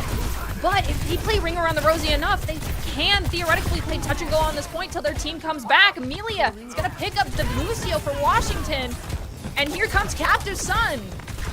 Oh, the Suzu, though. Sun, not able to find anything. But the biggest thing, even though Fable not able to win that fight, they stopped Washington Timeless from getting percent. Washington Timeless should easily be at 99 right now, Nerdy. Instead, they're just at 80 and still slowly working their way up. That was a huge backdoor cap for Fable. Now they're going to have 3 ults going into this next fight. Washington will have 2 with potentially the Dragon Blade coming online if Par is able to stay alive long enough. Up over 90% now. Fable knows they have to go in. Tac Visor going to be used. Sound Barrier and Knute Rush going to be popped in exchange as well. So both supports for Washington Timeless going to pop their ults, and that's all Washington needs. They pick up 5. It's a team kill. And it's map 1 to Washington Timeless. That map was extremely close. Fable played to their strength of their composition very nicely, especially on this second map. If only map 1 favored the more spammy compositions, unfortunately, University, the brawl comp that was brought out by Washington Timeless was just too strong to conquer. We can see here the Kiriko, Orion getting the POTG. It's not quite the 4K with the Captive Sun, but the Kitsune Rush and just deciding, yeah, my team's fine. They don't need me to do a little extra healing. Lucio, you can take care of it. I'm going to go delete the backline. Hey, that backline trade though did almost cost Washington Timeless, where they win the fight, they're feeling good, and they're like, wait, why does it say overtime up there? That was a great attempt by Fable to try and backdoor. I think Fable kind of realized, like, this is all we've got. We're down ult, so a really good recovery from Fable, but unfortunately, we do see Control go 2-0 in favor of Washington Timeless, and it just felt like every time Fable was on the doorstep of winning a fight, Washington Timeless had the answer. They did, and plus the entire composition swap that they did was very smart. It played to their strengths. They struggled a little bit early on, like, let's be honest. After they made that initial swap, I think there was 1 or 2 engages where they just all got deleted, but they were doing it more to stack the ability, stack the ultimates, because once you start getting that ult advantage, you can keep it going as long as you're smart about your ult usage, and that's exactly what they did. They played outside in space. They forced back Fable because Fable needs those longer fights. They knew that they needed to have that target focus, and in conjunction with the ultimate abilities, plus the target focus, they came out on top. Now, is that going to be the same when we go into the hybrid point? Not entirely positive. It's a bit harder to be on defense, to be on offense, and be on defense and make hot swaps for your full composition, because odds are 1 or 2 people are going to die. You do a soft reset, people back off, so only a couple people can swap. So we'll have to wait and see who ends up being on defense first and who's able to counter swap the hardest, I guess, in this next matchup.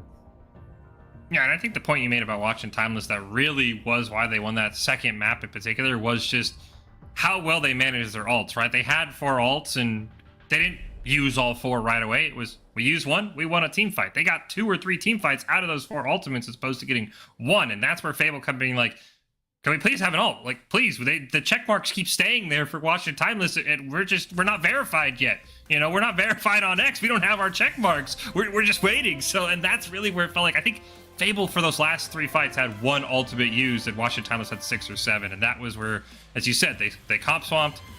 They immediately got on board. After a couple of rough starts, they were able to pull away. But we'll see for Fable, right? Because this is kind of how our first series went. 1 team gets stomped on Control. The second map's better than the first map.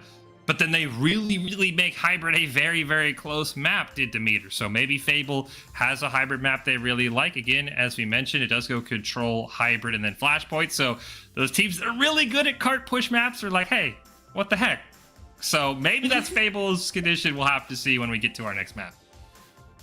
I mean, I feel like some of these hybrid maps are a little bit easier than others, and when it comes to difficulty ceilings, especially just based off of like what we've seen thus far, I think Numbani is kind of touch and go for some teams. If you're really strong on your dive compositions and you're on attack first, yeah, Numbani is fine, but if you're not as confident in your ability to, you know, target call 1, 2, 3 on targets and making sure that you're cleaning up quickly, especially with dive comps, Numbani might be a stay away from this one map. Also, there's other opportunities to have to force more spammy compositions on other maps. I mean, can you do spam on Numbani, which is the map we just saw in our previous series? Yes. Is it liked by a lot of teams? Yeah. Can he do some funky stuff on Numbani, such as the Bastion Symmetra TP? Yes, but it takes a lot of coordination. So if we see Numbani again, I anticipate that if our side of Fable is still on defense, is on defense, they'll have the opportunity to play their spam comp and possibly play it just a bit better than they did here in map 1. And you can see here, we're mainly focused on Sawhill, who was on that Reinhardt, and then into the JQ. Definitely favor those brawl-heavy compositions from Washington Timeless. They're just going to make swaps to a different form of a brawl comp, it seems like. So if Fable starts to recognize that, hopefully they can be a little bit more successful in this next map. In map 2, I mean, you can see there, Fable had the early lead, just could not quite find the team fights again. Just great job by Washington Timeless spacing out their ultimates, and then all it took was 2 support ults in that final fight. Mauler and Orion, they both throw their ults, and it was just a quick cleanup from there. As so far in Control, we're 2 for 2 on support player of the games. Again, as you said, this is not quite the 4K we saw in our first Control map of the day, but glad to see the supports are getting some love here. You know, I'm glad to see the support pop off so far. We'll have to see what map 2 for our Calling All Heroes Unite Minor 2 between Fable and Washington Timeless. I believe 2 teams in that upper half. I want to say Washington Timeless was number 1 in the standings. I think Fable was like 4 or 5. So 2 of the stronger teams coming into this Minor 2. Maybe, you know, a little bit of an early preview what the playoffs might have in store, but right now Fable's got to figure it out. They got to say, okay, how do we stop what Washington Timeless is doing? Because right now, we talked about it in the intro already, Washington Timeless, you bring the logo, you bring the name, all the pressure's on. What did they do? They answered it, no problem. Well, at least in map 1 so far, and they technically in their first series that was not on broadcast, they answered as well because they are currently 1-0 in the series, just like Fable is. So Fable obviously is here to play as well, but I mean, the one thing I want to talk about a little bit is currently in the competitive scene, there's a thing that's being referred to as the support drought. And I feel like possibly that's going to come to an end here very soon as some DPS players start realizing, so you're saying the only thing I don't only have to heal, or like my healing is now just an ability, it's not my primary thing I have to do. Yes, it kind of has been that way for a hot minute. You look at heroes such as Zenyatta, you have an Orb of Harmony, but you have Transcendence as well. However, you deal a disgusting amount of damage. You have Baptiste, who can do both damage and healing simultaneously. We're not going to talk about Moira as much just because there's a lot of people who have very strong opinions about Moira. Kiriko, you go in the back line, you make sure you have Swift Step online so that you can go back there, do some damage, maybe get an elimination, Swift Step back out. Guess what? You just deleted someone while your team was, you know, doing something else. And then you have Iari, who has healing abilities, but your primary fire is damage. Like, the support drought's got to end soon with the way these supports are being changed over to be support ability heroes, but the ability to add value by killing others being so strong. Well, we do see that we are headed back to Numbani, Nerdy. It does look like if there's strong opinions, at least from Fable, those are positive, strong opinions on Numbani, so we'll see what they have in store. Again, it is first to 2 wins. We go Control, Hybrid, Flashpoint. If we do end up with a tie on Hybrid, we will have Push as our tiebreaker as well. So potentially 4 maps in store. We'll see if Fable, what they could do on Numbani. Based off what you've seen, you have an early lean for these 2 teams on how you think these early fights on Numbani are going to go. Well, all things considered, Fable is the one to pick maps, so theoretically speaking, they are on offense first. However, sometimes teams are like, no, you got to pick the map, but we still want offense first. So there's a slim chance, I'm gonna say like 5% that Washington Timeless is on offense first. So if we're gonna run with the odds being in favor of Fable being on offense, I do not believe they're gonna run the exact same composition we just saw with just slight variations on the DPS. I think we're going to see a very heavy shift over towards a more dive-heavy composition.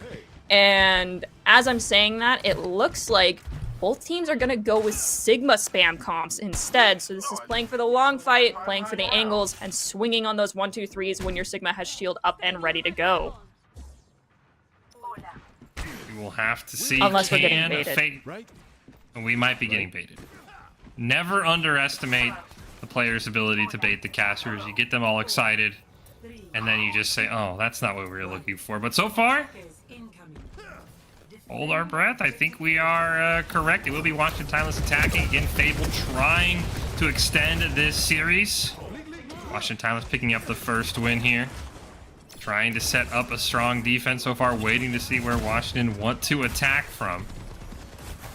So far from early damage trade, nothing too crazy. Tank form going to be popped by Par. Pump in some early damage from that high ground.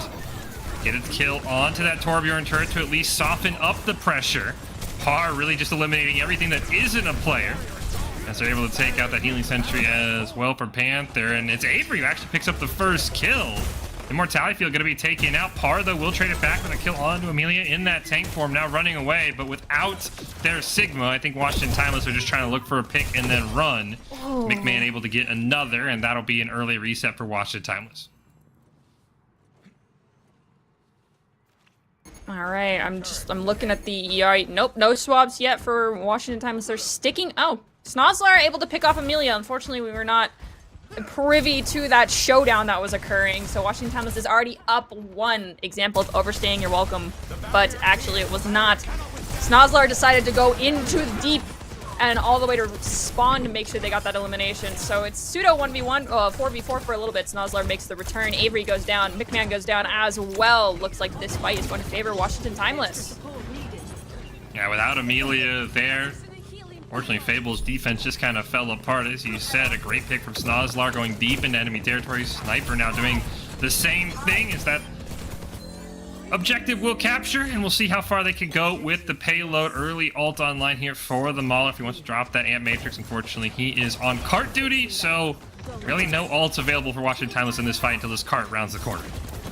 I mean, if you think about it, in most cases, the Baptiste player is your main support, and they are typically the Lucio, so it means you are payload princess, resident shopper, some teams like to call it, asking people what they want from the store. But we're about to round the corner. We're going to drop Amp Matrix. That's going to force everyone back out of this entire lane around the bus for safety.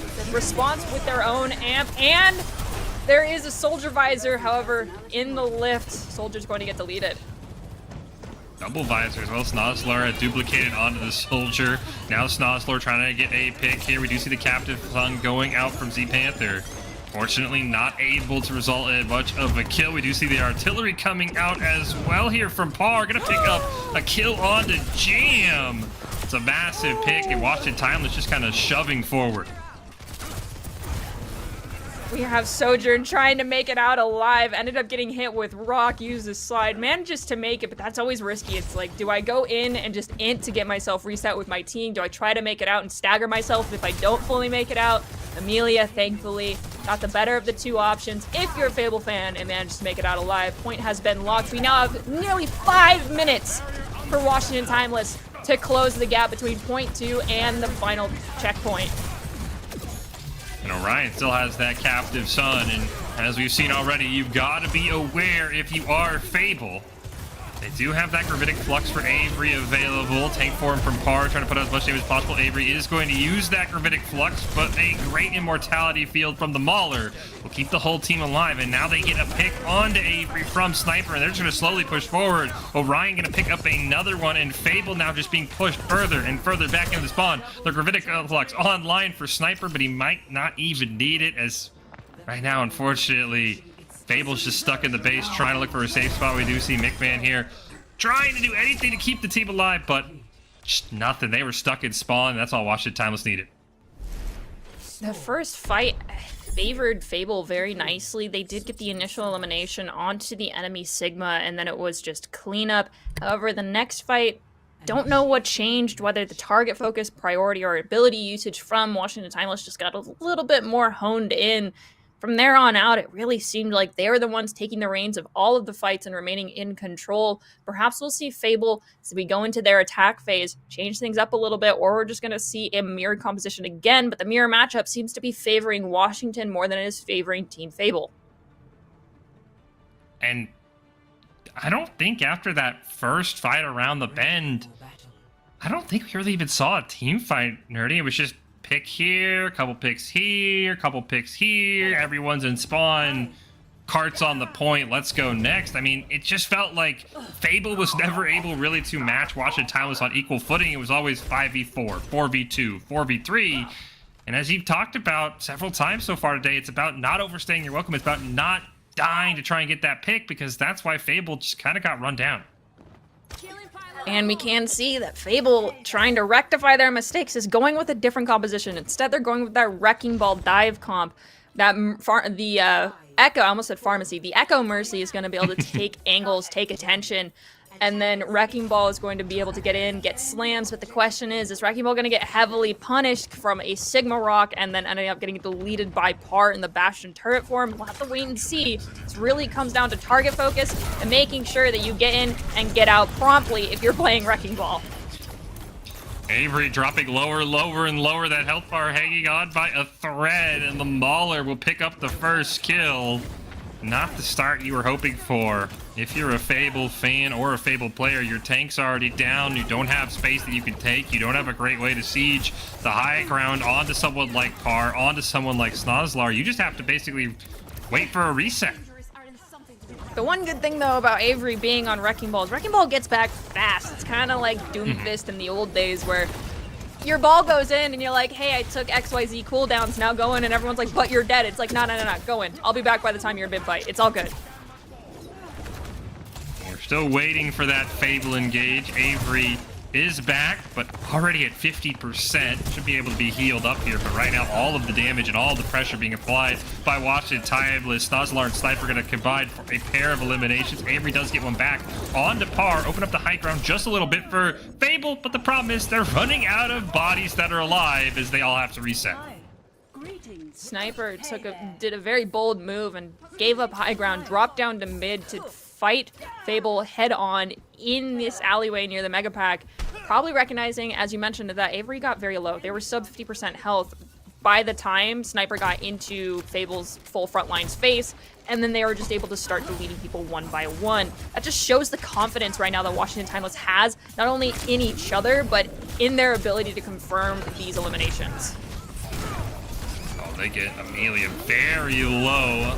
Hanzo able to survive. Still a 5v5 for now. The Valkyrie going to be popped by Jam, but the healing is just not enough. Amelia going to go down. You can see Avery at 50% as well as the Mauler's going to pick up a kill onto the other support, and now it's just the Wrecking Ball alive, and Fable resets. It's still time for 2 or 3 more attacks, but they're just not making any progress.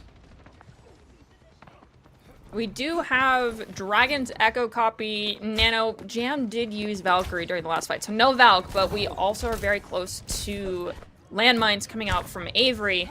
Theoretically, if McMahon gets a good copy, is able to get that ultimate, we could see possibly a copy onto the Sigma, see a Flux in conjunction with Dragons would be absolutely crazy. We see Par get deleted, Nano Boost given over to that Echo. Echo copies Ana in the backline, takes the 1v1. Snozlar is going to be the one to come out on top of that support duel. Avery manages to find the Baptiste, and Orion is down too, so Snozlar, the only support, no longer a support. Back to Echo.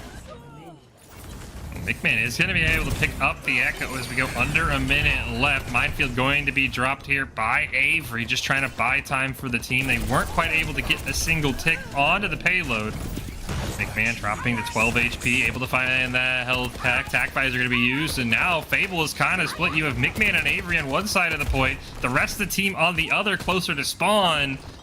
They're going to maybe have to try and combine here for a last-second attack. 30 seconds left. Dragon Strike from Amelia is going to go out. It is on the low ground, though, so not quite able to do nearly as much damage as I think Fable needed, as Orion's going to pick up a pair of eliminations for themselves. They get 3 in a row for the support. Snozlar punches one more, and I think that's about all Fable is going to be able to muster here. 10 seconds? I don't know. Avery... Avery should be able to get a touch in, knows the rollout, gets in, gets the touch, has to use their E. Shields come online, they unfortunately get deleted. We do have Snozlar swapping over to Tracer to come back to make sure they're here for their team. Tracer also swap over on Team Fable, but not enough speed, not enough time. Washington Timeless will come out victorious in our second series of today. And what a defensive clinic for Washington Timeless. Barely any touches on that point for Fables. We do see Snozlar able to pick up that player of the game. It just felt like we never got a cohesive attack from Fable. We saw the nano go off, and I think it faded before McMahon was even able to get the duplicate off. Washington Timeless said, you pick the map, we're going to send you to the next round with a loss, because it felt like nothing Fable could do. And you were right that during the attack phase for Team Fable, it felt a little discombobulated. Sometimes, though, that is how that comp plays. It seems very all over the place. It is a lot of trying to split attention and then play cleanup crew, but it relies heavily on understanding when you're going in, who your target is, what the goal is of that engage. Is it to get cooldowns, or is it to actually get an elimination? It's just Washington Timeless knew what the strategy was and they played to their strengths. There was a lot of times where they took very bold positioning because they knew that even if the job was to get, say in this instance, Sniper eliminated, Sniper knew my supports are on high ground. Your option is to get me or get one of my supports. Odds are you're going after me. And here is Sahil, the other tank that we saw coming out for Washington Timeless, who played the more brawly heavy tanks, JQ and Reinhardt popping off, as well as Par, who was on that Genji Bastion throughout the series. Amelia, fabulous job from Team Fable, did a great job in this Sojourn. It just wasn't quite enough to give them the leg up in the series. And you make a great point in the fact that, any team will tell you that opens it up when you have a sub. We're like, all right, hey, look, Sahil, you can play tank on control. We're going to bring Sniper in depending on map choice on hybrid, and it's going to make the comp just flow better. When everybody's online and you have that flexibility that one player doesn't need to know every tank, they only need to know a couple. You have another player who can know the other few. That just shows why Washington Timeless came into this as the top team. They are the #1 team going into the next round with a win here because they feel so flexible. I mean, we saw Snozlar duplicate onto the Ana and just pop off for like a double kill basically as a support on the Echo. It was absolutely insane. This team feels completely in command right now, and I'll be curious to see where they end up at the end of this Swiss weekend because, so far, I know we've only seen 2 games, and we haven't seen the other 14 teams, but this team just felt like they were on a different level from the other teams we've seen so far. Definitely a well-oiled machine, and we mentioned it earlier that sometimes teams don't go the hardest they possibly can in the early rounds, but some teams, they're like, we're here to win and we're going to demonstrate it from game 1. They go hard or go home, so to speak, style gameplay, and they play borderline perfectly. Washington was very successful on both of these maps, played to their strengths, and just highlighting, as you mentioned earlier, having the ability to sub players out, having more than one player per role is great because roster depth not only takes a lot of pressure off of some players, it allows you the ability to make changes on the fly to better fit what you're going up against if you're unsuccessful on a map, or knowing your team's strengths and making the swaps as needed to be successful on each map. Case in point being Sniper and Sawhill subbing in and out on tank. Or, as we saw from Konoichi, if your player has a tummy ache, also a great way, just, hey, my tummy hurts, put somebody else in. So, yeah, I think Washington Timeless, they look very strong. And again, for Fable, it looks like they did kind of fit that mold that you were talking about before the series started, where it's like, let's play something a little bit more off meta. That's what we saw in New Bonnie. It just kind of, as you pointed out, there was some maybe lack of understanding. I thought they had some goods and some bads. It just, maybe if you're going to go off meta, this was a good match, right? You kind of get punched in the mouth and you say, okay, this is what we need to do better. This is what the top team does to counter us. So I think this is a huge learning opportunity from Fable, and I would not be shocked if next weekend we're seeing Fable in the playoff because this felt like a strong team. They maybe just needed that, like, okay, this is how teams counter us now. Where do we go from there? Yeah, and that comp that they rolled out on is not one that I'm unfamiliar with. It's a slight variation on one that is sometimes referred to as an untouchable comp, and typically you run that Echo, you run Mercy, you can run a Lucio, but more people feel comfortable on playing a Kiriko in that instance. You run Ball and you run Tracer. The idea is that you are so fast, you have so much movement, that you're able to get in, get eliminations, and get out, hence the name Untouchable. So we'll have to see if there's any adjustments made on that composition for Fable going into the future, but they'll have plenty of VOD review opportunities for the remainder of the day using not only the first one of the day and this match against Washington Timeless, but the other maps that they have as well going forward with other teams. I would say Washington Timeless played the unmovable comp because they didn't move off the point. They were just there for 4 minutes playing defense. It was like trying to push a 1,000-ton boulder. They were just sitting there like, okay, you're over there, cool. I'm just going to let you run around, do your speed thing. Okay, you're over there, cool. And they just didn't move. So, again, I think, as you said, this will be huge for both these teams. Again, we have one more Swiss round to go. Also, potentially may have an interview from this game as well here, Nerdy. But so far, I'd say nobody's really shown any nerves, though, right? We haven't seen any of those crazy plays. Somebody falls off the map, like, oh, it's just a stream pressure. I think that's one thing always got to look out for when you're on the stream is, did the pressure get to them? And so far, I'd say our players all look like they're ready to go. They're seasoned vets at this, it looks like. You just brought back some bad memories that were very funny for me during the last major.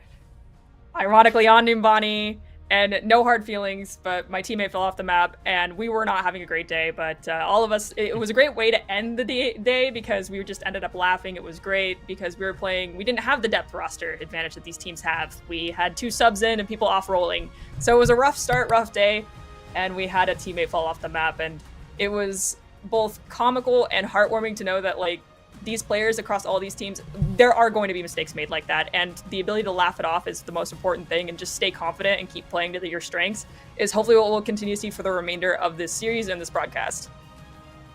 Well, we do have an interview coming up, but before we do that, we are going to take a break. When we come back, hopefully we're going to talk to someone from the Washington Timeless as they move to 2-0, but you don't want to miss any of it. We still got one more game here left as well on the stream for the Calling All Heroes Unite Minor number 2, and it's coming up right after this break.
Welcome back to the Calling All Heroes Unite Minor 2, Fish and Nerdy here. We just got done with our second game, Washington Timeless taking a 2-0 win over Fable. And joining us on the interview here to talk about that win is Sniper. Of course, Sniper, big shout out to you and your team to start with, but walk me through the role that you play on the team. Nerdy and I were talking about it before the break. We saw Sawhill in that first map. You come in, kind of cold off the bench, absolutely dominate. So did you know you were getting the call going on to Numbani, or what did it look like from your point of view when you got the call to kind of pop off in that second game and secure the series for your team?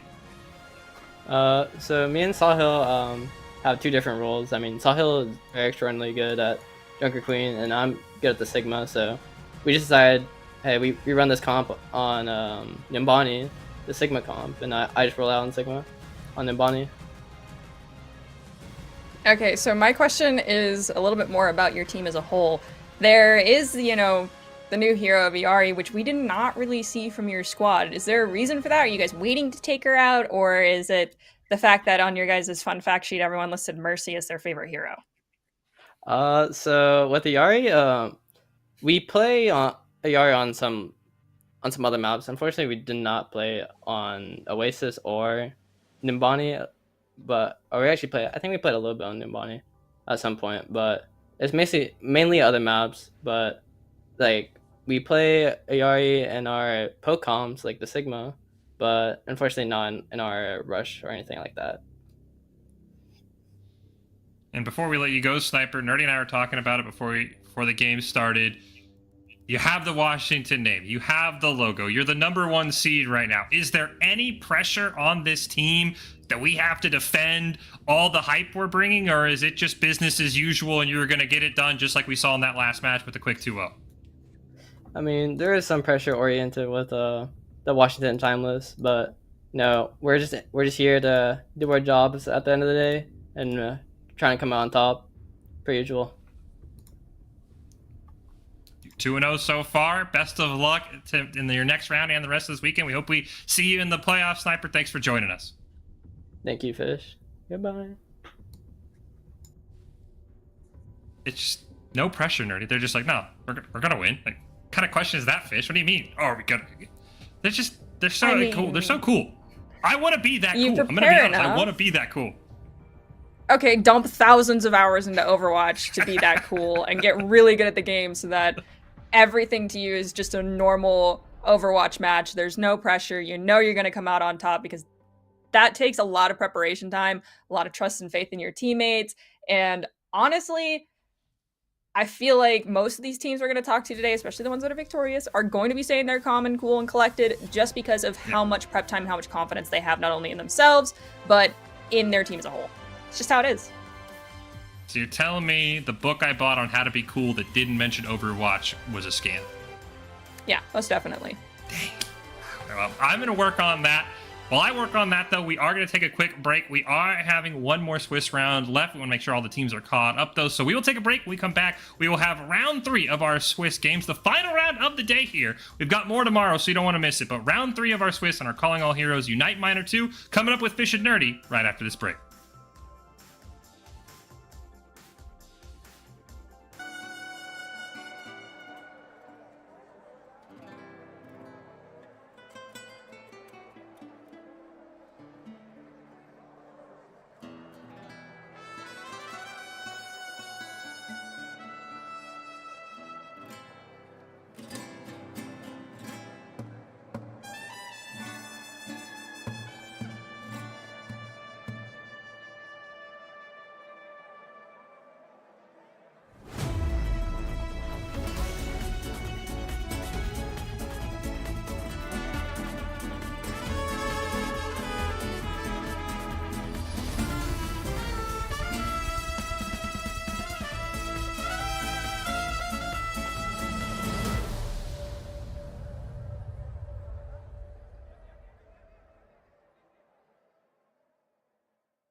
Welcome back to our Calling All Heroes Unite Minor 2, Fish and Nerdy here, and we've got bonus coverage, actually. We told you we were kind of behind, so we're going to take you to that one game that was lagging behind in our Swiss Round 2, and it'll be a team that we're familiar with, Nerdy, in Demeter. They have recovered after that early loss. Them and AE Riptide are heading up 3, so it'll also be our Flashpoint debut on the stream. We haven't seen Flashpoint yet as we take a look at these two teams getting ready to showdown in game number 3 of their round 2 series here with Demeter and Riptide. We can take a look at the rosters for both these teams. Of course, we've already seen Demeter on stream, but AE Riptide new to the scene, as we saw here, kind of how we got here with Ilios, Numbani, and now on to New Junk City. I'm super excited to see what these teams pull out for New Junk City, and as you mentioned, we've already seen Demeter on broadcast. We know what they like to play. We know their strengths. We haven't seen Riptides on broadcast, but I have seen some of these players. I've played alongside one of the players as well. So we have Akamaru, Nari herself, Weird, Fishnet, and Gusty. Weird is one of my former teammates, and interesting enough, Weird for my team played DPS, so I'm interested to see how she performs on tank today, as this is my first opportunity to see her play any tank. Normally, she was my Echo. No pressure, Weird. Just your former teammate judging your every movement. We'll see if you're able to handle the pressure. Of course, we have seen Demeter as well already, so hopefully they're able to maybe pick a win. Maybe just a small rooting interest for me because we already saw them. No offense, Riptide. Besides, you've got Nerdy on your corner since it is their former teammates. So we'll have to see again. We are heading to Flashpoint. If you are just joining us, this is not round 3. This is round 2. This is bonus coverage, as this was our one stream we were waiting on. Here we go. Maple, Holly, Blobfish, Karma, and Aurora K. We already saw them. They had a very strong performance against Konoichi. Despite the 2-0 loss, you and I felt like they had some positives going into this next round. Nerdy and Clear, they're showing it, picking up a map win, heading into a game 3. We'll have to see what gets done. I'm excited for Flashpoint making its debut on the stream. We talked about it a little bit, but why don't you give us the quick rundown, Nerdy, in case someone missed it, what they're looking for on New Junk City and Flashpoint. Okay, so Flashpoint is Control Point on steroids, and just like with Control Point, the more players you have on the point, at least during the capture phase, the faster it goes. However, from that point onwards, as opposed to where Control, you have, you can get 3 and 4 fights before it hits 100%. You get about 2.5 here before that point will lock down to 100% if it is going to not flip and not become contested by the other team. With that being said, there is roughly 100-meter gap to close between your spawn and the Control Point until the Control Point swaps to the next one. And that gap is a large distance in the terms of Overwatch to cover, so lots of teams rely on teleports, massive movement abilities, Lucio speed boost. You could be seeing variations in Jotes. We could see the War of Attrition comp come out, but it has to be played very cleanly. Dive compositions are great. Some Metro-orientated compositions you can get silly with. You can do some very intriguing things with, and that we've seen some teams, even in the contender space, that prefer sim-based comps could come out on top and be successful on these Flashpoint maps.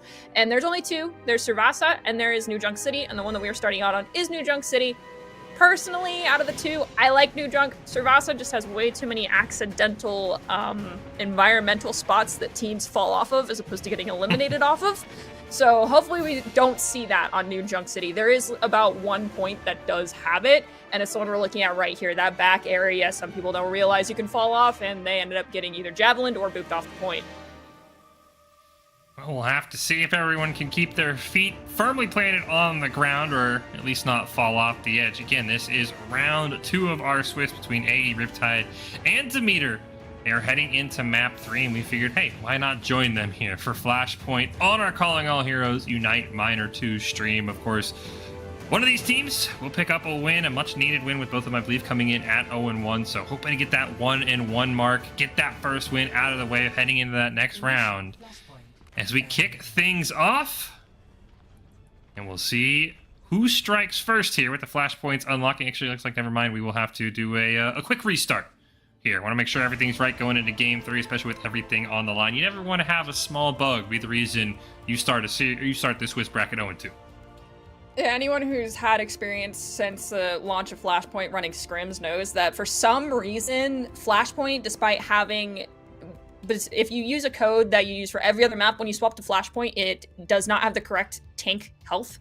And some codes have managed to overwrite it and fix it. Other times you have to manually go in and change it, so it happens to almost anyone that's probably run a lobby within the last couple of weeks. It's just kind of way to point it out. Good job. At least someone noticed and they're fixing it right away. I mean, your tank will not have a good time on Flashpoint if you run the wrong code, i.e. I've seen it happen enough times at this point. Tank, what are you're trying to tell me tanks need health? Just a little bit. Why? Well, you know why? Has anyone asked why tanks need health? Huh? Maybe they're just greedy. No, that could also be true, but yeah, as you know, I am a former tank player, so I can definitely say that if my health pool was magically halved, I might be struggling a little bit to survive and might be spending more time crying than I am doing anything in the game. So kudos to share pointing some it out. HP with the and rest of us, you know?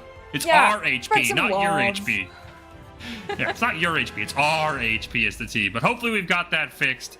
Hopefully we'll not have any tank players crying like Nerdy said they would. If that, I wouldn't blame you. I'd die, but doesn't feel right. But as you said, they pointed it out. We should be good to go here. Hopefully we figured out everything we need to, and these teams can resume. That always adds to the pressure, right? Like you're starting off game 3, you're like, oh, it's a bug. Let's reload. And you're just like, oh, I just want to get going. You know, I just want to start here. So hopefully nobody's a little bit too jumpy here as we get to our first flashpoint. I'm sure they're okay. I mean, I'm saying that and realizing that this is game 3 of a best of 3, so the pressure that if we do this interview with one of these players, we might actually have the "we were a little bit nervous by the time we got to Flashpoint" response from somebody. We'll have to wait and see, and it looks like we are going with a variation on the Orisa composition coming out from Riptide. They're gonna be running the Lucio over the Iari, and then for Team Demeter, we're going to have the Reinhardt as opposed to the Orisa for that composition. Flashpoint opens up in 10. Early trading going out as Nari dropping low for Riptide. Able to be healed back up though, so everyone will be at full strength heading into this first point with the Flashpoint unlocking right now. Tank form going to be used as Ilex will go down. Nari pumping in a ton of damage. Gonna get a kill on Aurorke as well. Already down 2. Demeter just gonna try and stabilize best they can. Now they lose Maple and Blobfish. And an early first fight win for AE Riptide.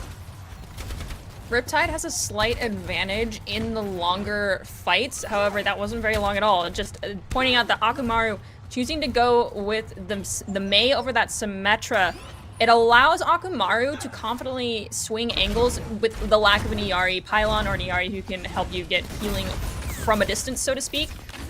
Having that cryo freeze can extend these fights, and typically with the Bastion matchup, the Bastion that uses turret form first is going to be the least successful of the two, and Team Demeter's Bastion Ilex already used turret form, so Nari has the upper hand in that duel. Weird's going to win the tank duel, picking off Blobfish, going to get a second onto Karma as well.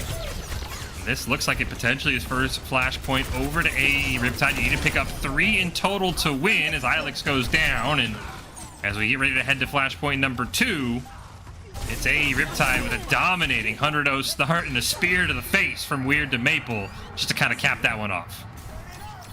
And you can see where the next flashpoint is about to proc, as well as the other team's former spawn. Some teams will choose to go straight to the flashpoint. Some teams choose to try and go and pick up staggers and only send one person, but without that extreme movement hero on a DPS, the ability to just send one person to point is kind of null and void, so you move as a unit instead, and that's exactly what Riptide did. They're going to use Window early on to lock down an entire angle, prevent progression forward. Ilex is going to respond using the aerial strike. Another window is going to be popped as well. We hear Beat drop and Terra Surge. Lots of ults getting dropped in hopes of coming out on top of this fight. Ults used. There's the artillery from Nari as well, and unfortunately for Demeter, it's the same result. Maple is able to pick up a kill onto Gutsy, but flashpoint in AE Riptide's hands and another multi-kill for the team means they're well on their way to this second flashpoint, already at 25%. Picking up the Lucio is typically extremely detrimental, but with the amount of distance that has to be crossed, and just the way that the spawns are set up, the odds of Gutsy getting picked off before Gutsy makes it back to the point on Lucio very slim. We do see Team Demeter all weighted. Karma got very low, by the way, after Karma left spawn. They do regroup, come in, TP, use the Symmetra wall. Bastion's the first target. We hear Beat get dropped. Hopefully everyone's in it, but Maple is in that cryo freeze. Beat comes in clutch to keep Maple alive. Fortunately, AE Riptide can't survive the onslaught. Demeter able to flip this point now in their possession. 77% for AE Riptide. As he pointed out, Nerdy, it's just such a long run from your spawn back to the flashpoint. Demeter only needs to win a couple more team fights to even up this flashpoint at 1-1. Remember, it is 3 flashpoints to win. Right now, AE Riptide got the first one, looking for the second one here. Team Demeter is playing a little bit more hesitant than I would anticipate them playing, considering they have amp speed for the ability coming from Karma, as well as Maple able to use TPs. They just gave up all of the space to Riptide and are telling them to come into their side. Bastion pops ultimate very close to the point and very close to an Orisa. Wall is going to be used. Maple burns that down with the full charge beam. Gonna teleport, try to get behind some people, make Cryo Freeze force him, use Window. Spear Spin comes forward from Blobfish, and Blobfish tries to aggress forward but does not have the pressure, gets eliminated, and now Demeter is going to start struggling without their tank. Riptide is going to throw out that sound barrier from Gutsy to keep everyone alive for now. Blobfish trying to make it back as fast as possible. Ilex able to get a double kill onto Neri and Weird. Demeter just holding on. They've even got this to 99%. Can they survive? But the blizzard coming out from Akamaru as Akamaru will go down. Nari going to try and throw out a last-second artillery onto the point, but it's all Ilex in this tank form. Oh, they barely survived the triple kill, but them surviving long enough. It's them, that flashpoint. That was nearly the clutchest artillery I've ever seen. I mean, Ilex also the fight before that got a multi-kill, just decimating 3 people in a row, dropping them like dominoes, so to speak.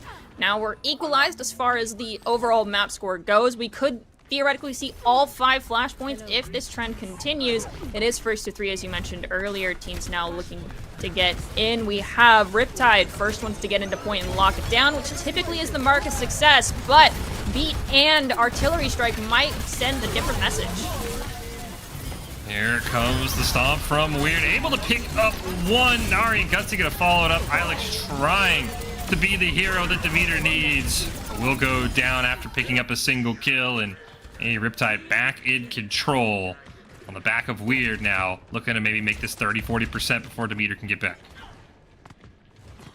Going into this next fight, we saw a lot of Qs get popped during that last engage. We're going to have Amplification Matrix as well as Sound Barrier coming out for the side of Riptide, but no DPS, no tank ult. For the side of Demeter, they're going to have Maple's Wall as well as the Amplification Matrix from Rourke. Hopefully they're able to get some picks, but they're funneling into one spot, looking for an opportunity to place Teleporter. Possibly just a distraction. Wall and Amp both used. Amp in response and Beat from Riptide. Now it comes down to the war of attrition yet again. Immortality field for Fishnet gonna go on cooldown. Might be a chance here for Demeter to find a pick. Akubaru now on this Genji, dropping to about 15-20%. Able to stabilize though. Health bars for Riptide barely surviving. They trade kill for kill with Nari and Rourke going down. The 4v4, Riptide's health bars just do not have the sustain they need. They pick up a couple of kills. But at the end of the day, it's Demeter who should finish this off and at least flip the flashpoint before it hits that 99% mark. Going into the next fight, we do have the Terra Surge coming online, Beat, as well as Artillery Strike for Team Demeter. And Akamaru, who made a hot swap over to the Genji, almost has Blade, and we'll have Artillery Strike from Nari in this next fight. Theoretically, this lasts as long as it did, but Demeter stays in control of the point. We could see this hit 99-99, and we're opening with Artillery Strike to try to force some cooldowns, and a response Artillery Strike from Ilex just to equalize the playing field a bit. Baptiste gets dangerously low, Blade comes out, Beat and Immortality both used simultaneously. Akamaru is eviscerated by the supports. Ilex's HP, you could barely see it as Karma goes down. Now Ilex will go down. The Terra Surge from Blobfish, not able to find anyone. Just try to force AE Riptide back. Blobfish holding on. They will fall as well. Maple and company at least trying to hold this point, stop it from flipping. It will, however, flip, and with the respawns, I don't even think there's a shot Demeter gets back. That's easy. Second flashpoint for AE Riptide, and now they're looking to finish off not only the map, but the series here as we go to the fourth one.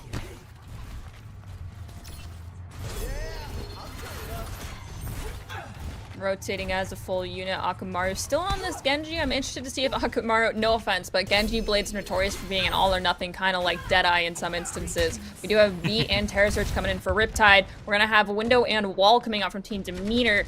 So theoretically, Demeter has the longer sustain ability, but their wall window has not worked. Thankfully, they're only pulling out window right now, looking to use the wall later. They do get Fishnet, and Baptiste going bye-bye.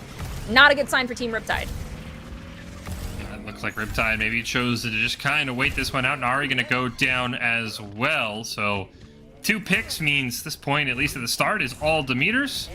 We'll wait for Riptide to run back. The Riptide does have the ult advantage. Nerdy, what are you looking for in this next fight from both of our teams?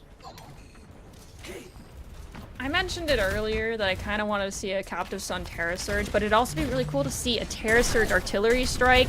However, you have to make sure window is full. Well, Immortality is forced out first. They know that they don't have beat or beat or Immortality at that point. We do see Rourke is going to go down, so it's an opportunity, but there's really no need to pull out both those ultimates considering Alex is gone, Maple's gone. This is just a clean fight win here for Riptide. Weird walked in, dropped the Terra Surge, and that's all Riptide needed. They'll flip the point at a nice 69%. And Demeter, this is your round life. You could be staring at O2 in the face. You need to find a way to win this flashpoint, and unfortunately, you don't have any ultimates online, and you're walking into an artillery. And Nari's going to do it right on the signal here. Not quite able to get a kill, but able to pick up a decent chunk of damage. That's going to force Demeter back and just kill time. Kills time, possibly forced out an early Immortality. I'm not sure if Fishnet actually used it though, which would be to their advantage. So we see another artillery strike get dropped all over the left elbow, trying to get some damage and force that cooldown again. We have Immortality get poshed by Fishnet for the side of Riptide. They also use Ant Matrix at the same time. Karma and Blobfish both have ults. Work is very close to ultimate as well. If Demeter can pop these advantageously here, forcing back the enemy team like they are, boxing them into a corner, they have the opportunity. There's the Terra Surge. They get Fishnet. Can they find the Lucio? Oh, Lucio gets so close. Karma goes down. Blobfish goes down. Nari, undeterred by the lack of health, getting a 2-piece.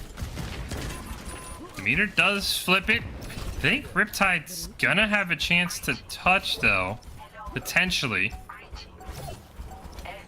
90%. Will anyone from a Riptide get in range? I think they actually decided we're gonna fight point 5. Put it all on the line here. Winner picks up their first win here. Loser unfortunately drops to 0-2 here as we head to Flashpoint 5. I mean, if there ever is a map to end things on, to give it your best, it is gotta be Flashpoint. I mean, 2-2 demonstrates why these teams are so close right now in this entire series. It all boils down to this last 100%, last checkpoint. You've been going toe-to-toe. Who's going to get that 1 extra inch necessary? We've seen very little swaps, the only exception being Akamaru, who said, I have more success on Genji here. Is that Genji swap going to be the make or break? Nari piling damage into this small area, follows up with the grenade, Immor forced.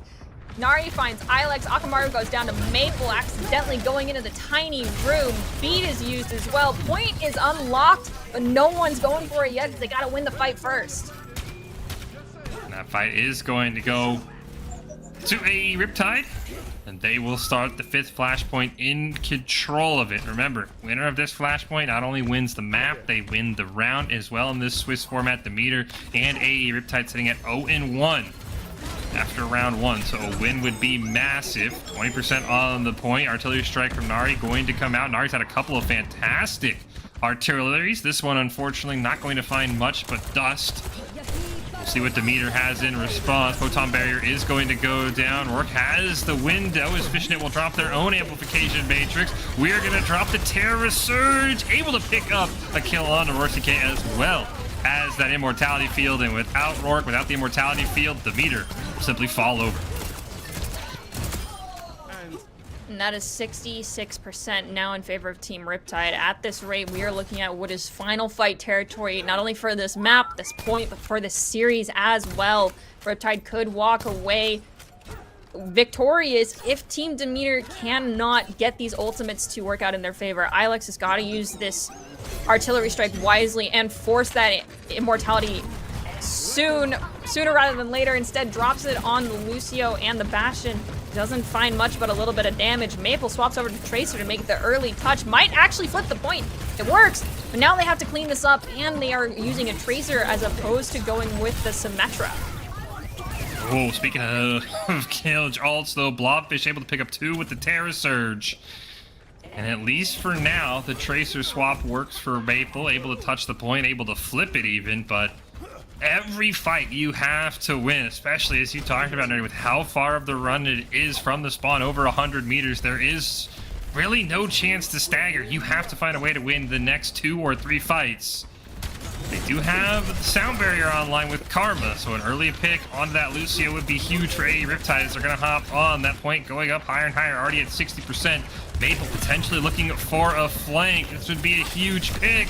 Are they able to find it? Yes, they are. On to Nari. That is massive. Meanwhile, though, Weird does take out Rourke, so it's a 4v4. Weird going to pick up another one, though. The tank for AE Riptide does not want to let this team go home. Point at 86% and climbing. Sound barrier from Karma going to come out as Akumaru picks up one before going down. It's just so many bodies scattered all over the point. You called it, Nerdy. It's 99-99. Flashpoint 5. Who is going to blink first? And it's going to be Demeter as Weird picks up yet another kill. They're going to try and touch as best they can. Ilex swapping to the soldier, sprinting onto the point, barely surviving. But Weird and Nari come through in the end, and it's AE Riptide who picks up map 5 and picks up their first win of our Calling All Heroes Unite Minor 2.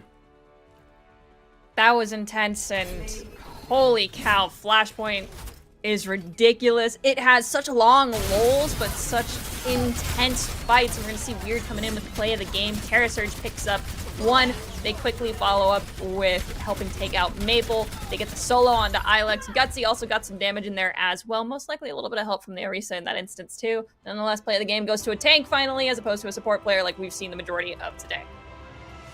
And, I mean, no offense to anyone else on Riptide, but maybe the most deserving player, because it was Weird in that final fight, who I think got 3 or 4 eliminations that flipped that 99-99 fight in a Riptide's favor. But we couldn't have asked for a better introduction to Flashpoint, I think, for the stream. A 5 Flashpoint, 99-99. Like, what else could you have wanted? The team's duking it out. You even got a late touch there, I believe, from Ilex on Soldier trying to sprint back in. I mean, Demeter gave it everything they could, but in the end, it's an AE Riptide win, and a big congratulations to them getting that first win. Always a big one here, as you only have so many more rounds in the Swiss to try and qualify for those playoffs.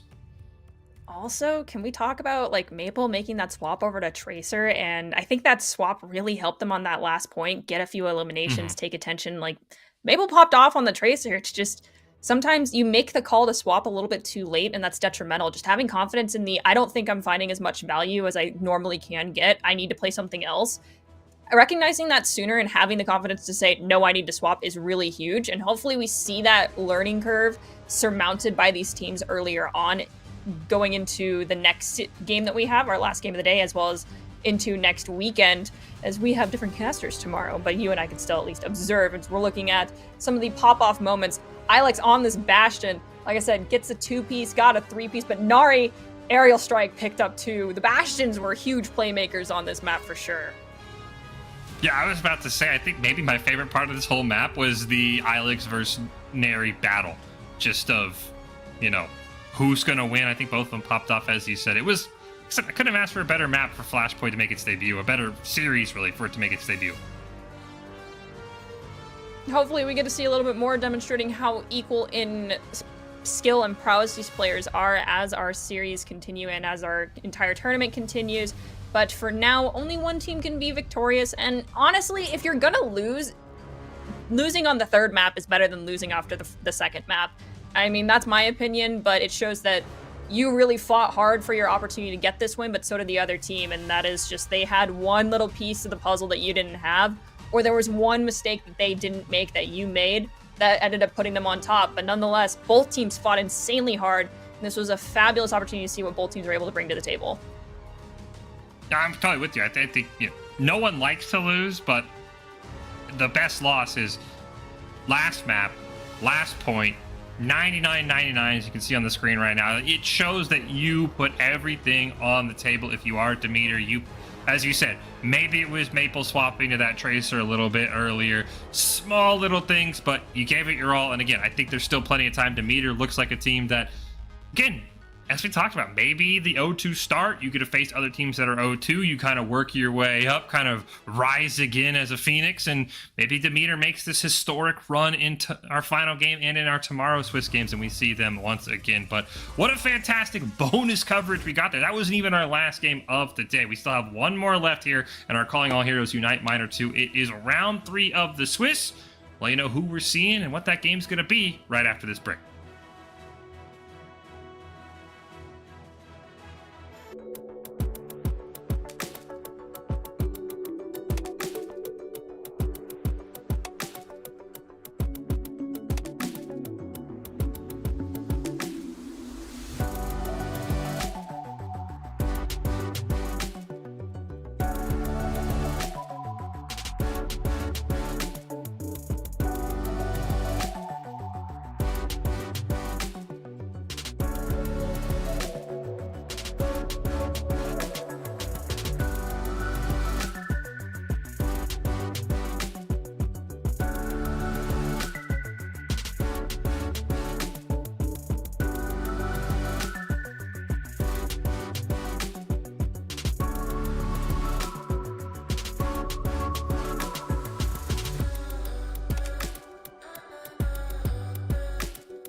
Welcome back in to our Calling All Heroes Unite Minor 2. Fish and Nerdy here as we get ready for Swiss Round 3, our final Swiss bracket of today. We'll have more rounds tomorrow, Nerdy. I think it's always good to kind of refresh in case someone just popped in.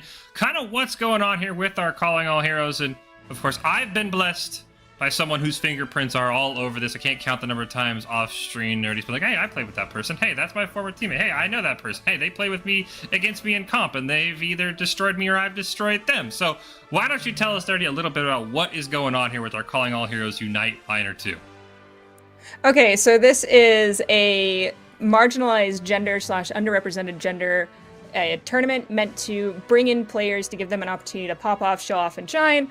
Of course, in this tournament, it's not like we're playing for nothing. You're not just playing for quote-unquote exposure. You are playing for the opportunity to move up and get closer and closer to claiming that bag. There's a $5,000 total prizing pool, and on top of that, each player for these teams, based off of your standing in this minor, will be rewarded what are known as circuit points. The circuit points are rewarded individually to players on the roster, and then you can carry over those circuit points to join a different team. The top 5 players, based off circuit points per team, the sum of those circuit points determine the team's circuit points. You can see here the circuit point breakdown for first all the way through 13th and 16th place, and the top amount of circuit points over 2,000, and the lowest being 250 per player. With that being said, there's a lot on the line here when it comes to this, because I mean, you got let's just be honest here. We've got Washington Timeless, i.e.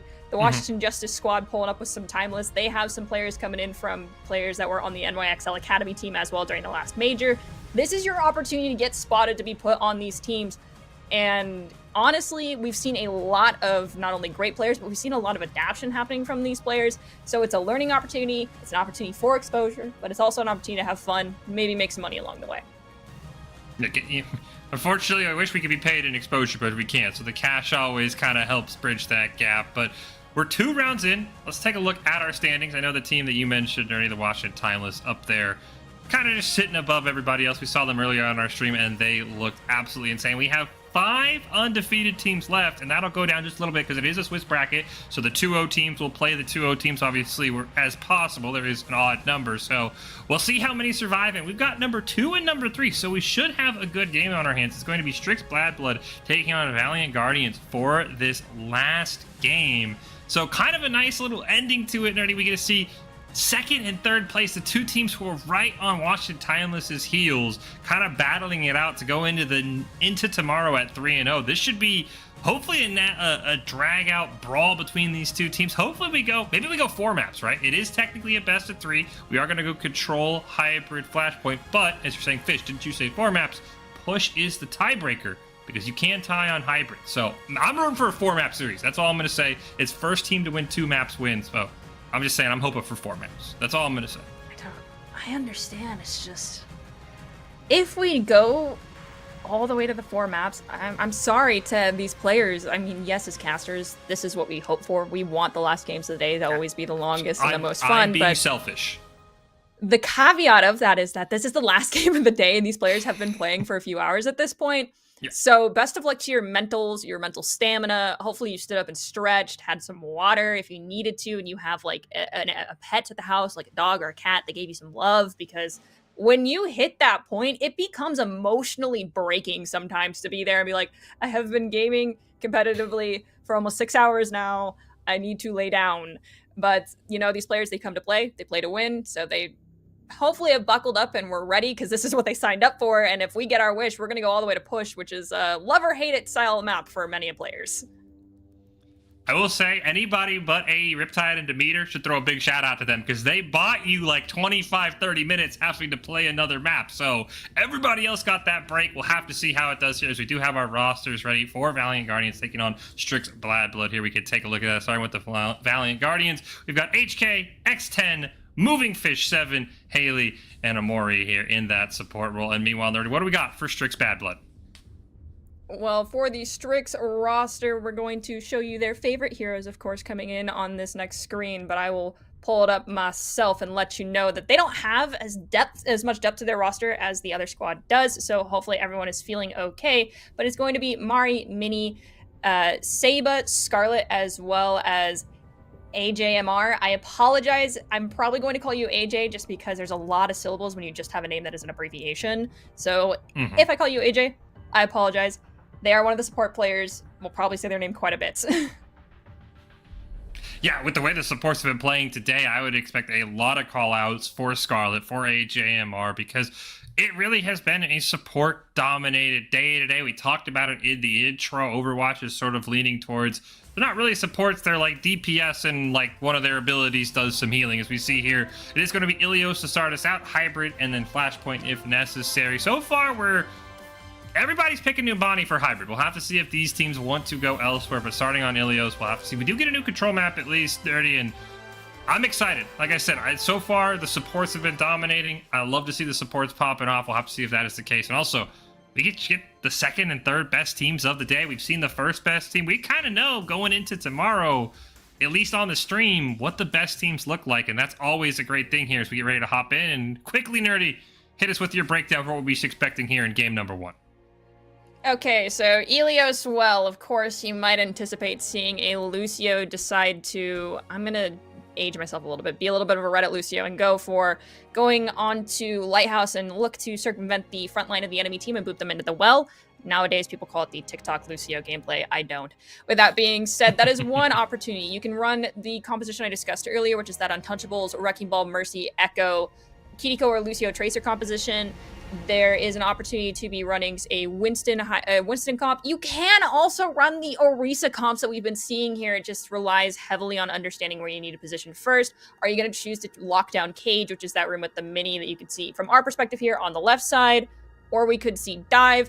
Now, Well is only one of the other ones. There is also Ruins, which is the map we are currently looking at here. I personally love to see the Tracer Sombra compositions come out on this map, because if you hack that Mega, it can really mess up a lot of teams that are trying to control that space. Plus, lots of opportunities for environmentals, not just from Lucio's, but from other players as well in those compositions. And then the last one that we do have is also Lighthouse, which, for some reason, I'm not going to say for some reason, you can run Symmetra on that one, and you lock it down and you turn it into just a death beam box. But if a team knows how to play around that, maybe that works for one fight. You get the point lock, you get the first 30%, but then there's a full comp swap. You're now suddenly dealing with Pharmacy and your Symmetra on point. All of your turrets are gone.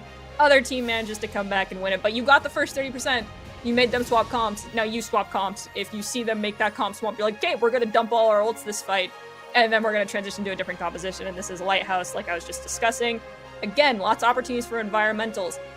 Ilios, I feel like, is the opportunity to, if someone makes a positional mistake, you can punish it very heavily, especially if it's around these coastline corners, and controlling center spaces, depending on your composition, can be your advantage, or going out into those center spaces gets you immediately killed based off your comps. You better know your win condition and better know your positioning. We get ready to hop in to our first map. Remember, it is first to 2. Both these teams come in undefeated. Valiant Guardians and Strix Bad Blood, second and third place in the standings, and coming from those points Nerdy was talking about earlier that have carried over from previous minors and previous majors. So these teams near the top, a win would go a long way, getting you a good playoff seed. So far, they start to battle it out. See X10 up on the high ground with the rest of the Valiant Guardian team. Meanwhile, Strix Bad Blood has taken that bottom side of the map. So far with the point unlocking, we get that first kill onto Prototype, and now they're going to lose Scarlet as well. The point unlocked, Strix is down 2, and this should be an early first fight win for the Guardians. Diva rushes in, boops into that Torbjorn. Tracer goes, takes the duel. Immortality is forced, Beam is used. Echo gets dangerously low. Keith is confident in that duel, wins, but goes down to X10 shortly thereafter, and I think Bug decided to jump off the map just to make this reset a little bit easier. And if you're looking at these compositions, the side of Valiant, they're looking to gain and control space. They want to take fights in space, whereas the side of Strix wants to play from the distance. They're playing more of that spamming composition. You have the Sigma, but Diva, the go button basically is you see Sigma use that rock, well, now you're free to jump in. So hopefully the Sigma for the side of Strix starts making adjustments, recognizing what this Diva is looking for, and not using cooldowns too early. Moving Fish did get hit by the rock, but will sustain as we see Pulse Bomb get drops and only take out a turret. Oh, Moving Fish gonna lose the mech and go down shortly thereafter. We do see Mini go down. Prototype gonna pick up X10 as well. So, despite the loss of a tank, the Valiant Guardians holding on quite well. Right now sitting at 55% and really climbing. Duplicate gonna come online and maybe we don't even get a chance to see the ult come out. Immediately that Duplicate is taken care of, but right now Strix Bad Blood just backing off. We do see Halo going to drop the ult. Can't quite pick up the 5k, but we see pick up 1, make it 2, and that's enough for the Guardians to just kind of move right along and keep mowing them down. I mean, Halo, it wasn't just a two-piece, it was both of the supports for the side of Strix Bad Blood, and both your supports getting spent active spawn. Granted, it was a little bit late, so they even got staggered out, and then people such as Mini on that Torb had started to push forward thinking maybe I can help my supports get out. Mini got staggered too, so that is almost an entire 10 to 15% that now has to just be given over to the side of Valiant Guardians. We see an intro with D.Va self-destruct. It does force the immortality out. Amplification Matrix is used. X10 waiting patiently, tries to take this duel with the soldier. That healing pad is going to be the deciding factor a little bit to extend it, but ultimately X10, with the help of their teammates, manages to come out on top of that fight. And X10 and Halo gonna combine to finish it up. X10 on to Mini, gonna pick up the kill. And with Prototype, really just the last one alive. Bug trying to get back onto the point, not quite able to. Will anyone get a toe on? No. And really, I mean, coming in, you had the second and third team. I know it's only a fraction of what we have to expect between them, but 100-0 was not how I expected this series to start it. I agree with you, but I think truthfully this came down to the difference in the win conditions and the compositions. We do see Bug deciding to make the adjustment, giving it up. Honestly, Sigma into D.Va when there is a lot of opportunity to control high grounds, take space by just dropping down without having to use cooldowns, and winning that first fight when you're in that dive comp into a spam comp. Making swaps sooner might have helped Strix at least equalize the playing field a bit more and last longer. However, they made swaps way too late. Now we do see almost an exact mirror coming out from both sides. Most likely, Mini and X10 will not be staying on these sims, and so just to get the initial TP out, X10, yes, going Tracer, and then Prototype actually going over to the Soldier 76. Brief difference between the two comps. We'll see who can come out of first. Valiant Guardians looking to go up with an early 1-0. We actually haven't seen a control go to map 3 so far on the stream. We'll see if this will be the first one as the control point ticks down and unlocks into 5 seconds. Early damage going out onto both teams as both Divas are a little bit low, though. Bug, very critical, dropping to about a quarter HP. Still trying to be healed up by the supports, but that HP bar is just not moving for the Strix Bad Blood tank. They're taking so much damage, and that mech is not long for this world. As immediately they'll be taken out. Mini will go down here as well, and early on, it's once again Valiant Guardians with a dominating kill to start. They get a couple of antis as well, and they'll win the first fight and take the point.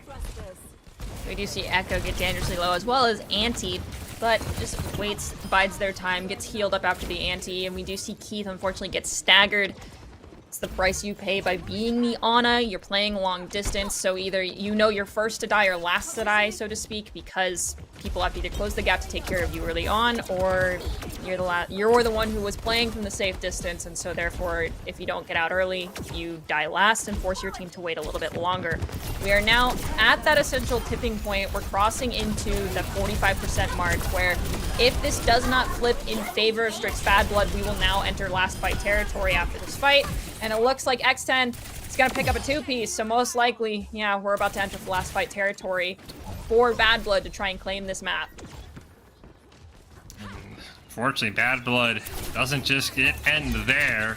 You have 4 ultimates, and Moving Fish probably will pick up the 5th ultimate for Valiant Guardians before this next fight starts. Meanwhile, Bad Blood only going to have that Nano. He will have the Captive Sun soon, as that Nano is immediately going to go on to Bug, but Keith will fall over for 6 Bad Blood. Their other support, Scarlet, will go down as well, and I mean, this fight might as well not have happened, Nerdy, because it is just back to spawn for Strix Bad Blood.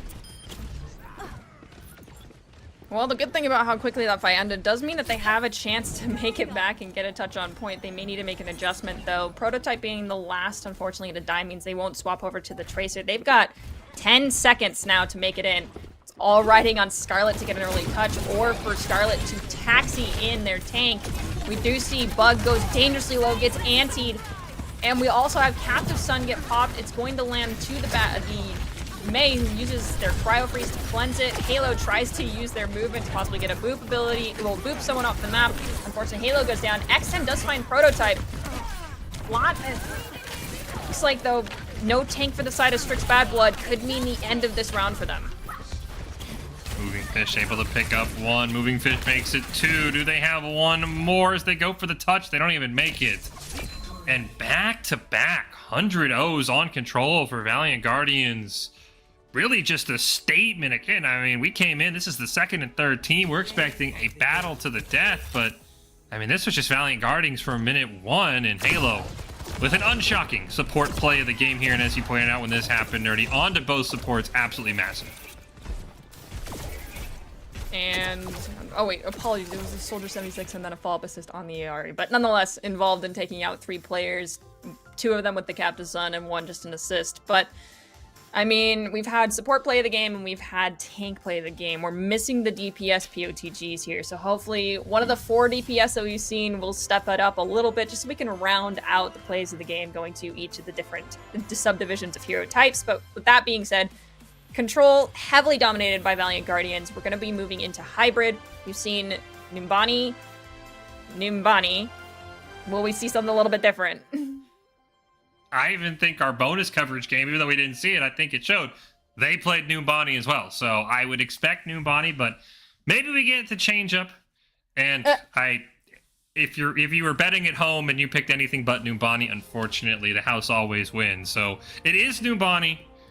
Now the question is, will we get to see a forced game 3? Of course, we got Flashpoint in our bonus coverage. We didn't see how they got there, but so far it has been whoever wins Control just kind of says, all right, let's take care of business on Numbani. I think this would be, again, I mean, really a statement win if you're Valiant Guardians. I know Washington Timeless is in first place, but to beat the third team and kind of say it's us and Washington Timeless, everybody else is just kind of existing for third and lower, that would be a massive statement for Valiant Guardians, especially if they do it in the way they just did, because, I mean, Strix Bad Blood has captured a whole 0% so far in this game in round 3 of our Calling All Heroes Unite Minor 2. It was all Valiant Guardians, as we'll see in the replays. They could be playing with just a different lineup than they normally would have on some of these maps. You never know, life happens, things happen, but nonetheless, as you mentioned, Valiant Guardians, they're doing extremely well right now, unless I'm magically throwing out enough bad juju in my words to curse them, but I doubt it because, again, most of these teams extremely confident in their skill and gameplay to not even have to worry about any sort of cast or curse happening. And I do think, just based off of what we've seen thus far from Valiant, the Numbani map pick plays heavily into what they want, and I'm not positive if Strix Bad Blood should have made this choice. Yeah, it feels like it's one of those where potentially it's like, well, we're good on Numbani, and you don't even maybe realize maybe the other team's really also good on Numbani. I will say, though, if you are a Strix Bad Blood fan, Nerdy's usually good for 1 cast or curse a stream. I apologize in advance, Nerdy, but you're usually good for 1, so maybe you hyping up Valiant Guardians was all Strix Bad Blood needs to make a comeback in this series. That is true. Fish has been casting with me for an extended period of time, so yeah, he knows most of my bad habits, so perhaps you were right, and I did officially curse someone this series. You came close. You nearly got our first series where you called the point that ended at 98%. So, obviously, again, I'm not to dog Strix Bad Blood, but just after that performance, I'm trying to say, okay, like, where do we turn things around? Because, I mean, it was just absolute bullying. And again, maybe it's just one of those we saw earlier with the meter where it feels like the meter is a team that was just better on payload maps. Maybe that's what Strix Bad Blood's calling is. Like, we really dominate payload maps. We'll do really well on hybrid, and we'll figure something out on Flashpoint because it does have that kind of unique control angle. So, obviously, I do think Strix Bad Blood, I'm not saying they fluked their way to 2-0. They're not the third place team for a reason. If any team can turn it around, I would assume it's going to be them. But I did not come into the series expecting Valiant Guardians to be... Valiant Guardians, like, it's bedtime. Like, we just want to go to bed. Like, it just... Everything, they just pulled out all the stops. Like, we just want to sleep. We want to get ready for tomorrow. So we'll have to see, because right now they look so good. Well, the one thing I will say that Strix may bring to the table here on Numbani is we saw them roll out on the Sigma initially for well. Not normally the call we see a lot of teams make to roll out on the Sig, but you can run Sig on Numbani. We saw it earlier today in our previous matchup that we watched the full thing of, not our bonus matchup, that Sigma can be very powerful on Numbani when played properly. So there's a chance that this is their key to success, that Numbani is their turnaround point. There are teams that just historically really struggle on control point, So perhaps they anticipated not doing the best on control. They're just kind of treating it as, let's see what they can bring to the table, let's see their comfort, and then let's try and make the swaps necessary and adjustments necessary going into hybrid to come out on top. Well, everything is on the table for Strix Bad Blood. They need to come away with a win on Numbani, or they will go into tomorrow 2-1, with Valiant Guardians being one of the few remaining undefeated teams. We came into round 3 with 5 undefeated teams. 2 or 3 will survive. We'll see which one of these two it will be. Is already some early damage coming out. Nothing too crazy, but a little, hey, how you doing? You don't get to run out of spawn for free from Valiant Guardians. And for the side of Strix, mentioned it earlier, Bug might come out on that Sigma. Bug has chosen to use Sig. We have Keith and Scarlet going with a Baptiste and Iari combo, which is a lot of damage, but typically you don't play this all bunched up. And unfortunately, lots of cooldowns have already been forced. His survivability is limited now without that immortality. Anti's been used, and Mini goes down to Halo. Strix almost about to lose Bugs as well. The Sigma barely able to be healed back up to full. Anti is going to land onto Prototype, though. Moving Fish actually going to lose the mech and their own lives. So now without a tank, Valiant Guardians has to defend down 1, now make it down 2, as Shishito is going to be taken out. And just like that, Strix Bad Blood, maybe one of our best opening fights we've seen on Numbani. Able to take early command, and they're just going to get the payload unlocked without much resistance after they got that kill on the tank.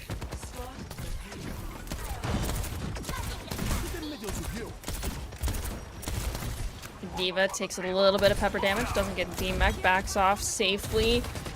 Strix not quite close to any DPS ults, but those supports very close to theirs. Probably most looking to swing corner, using Amplification Matrix to lock down this entire roadway here and force the team back to bus. If you're looking at Valiant Guardians, X10 is close to that visor. We do have Captive Sun, as well as Nano Boost, Copy, all online. The only thing really lagging behind is D.Va. Moving Fish, sub 70% right now on that ultimate. Frontlining and is through a shield. Could you lose Toki? Toki goes down. Now it's an opportunity for the side of Strix to really dominate at this angle. Strix is consistently on this map been able to find Moving Fish and take out that mech. As we'll see so far, we've only seen that Ant Matrix come down from Keith, already back to 35% as well. Here comes the Captive Sun from Halo, as X10's going to find one. Shishito going to be taken out in return. Halo will pick up one with the ultimate. A slight number advantage to Valiant Guardians, but as I say, that Halo does go down, so 3-3, the Nano does come out onto X10. Does have the visor, but chooses not to use it with the Nano instead. Just going to pepper shots the old-fashioned way with the mouse, and able to do enough damage to force Strix back. I mean, I don't think Prototype technically needed to use Visor on top of those. Apologies. I don't think X10 needed to use the Visor on top of the Nano. It was really just trying to buy some time for their team and hanging on to Visor for pair with a second ultimate, or to equalize if your team goes down one is advantageous, especially because they're lagging behind a little bit in the ult economy. We do hear Visor get popped finally by X10 to engage on this fight. D.Va's running away. We've got an Anti on the back line. It was on Echo, who copies Iari, immediately deleted. Captive Sun comes out. Mini does find Ana. Self-destruct comes in, but Moving Fish, unfortunately, in Pilot gets deleted. Oh, Scarlet thought they were barely going to hang on. They will get taken out by X10. Prototype going to get one back in the Soldier 76 battle. Bugs gets one, and in this chaotic fight, it's still Strix Bad Blood who have kind of taken over on Numbani and given Valiant Guardians the same treatment, as they're undeterred and already moving on to point number 3 through all of those ultimates.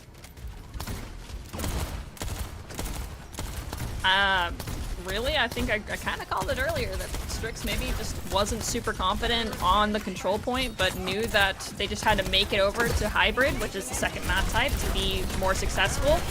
We see Moving Fish get rocked and immediately demech, the ability to follow up on that damage coming out from the DPS. Great opportunities produced by Strix, as they're now pushing forward, rounding the corner, looking to pick up these staggers. Prototype trying to run away, possibly get a flank angle in here to force some attention away from their front line. Just moving fish is finally forced to swap over to Sigma. The Diva just was not staying alive. Bug threw out their ult. Here we see the Captive Sun from Halo. Are they going to be able to clutch it like we've seen earlier today? They do pick up the one.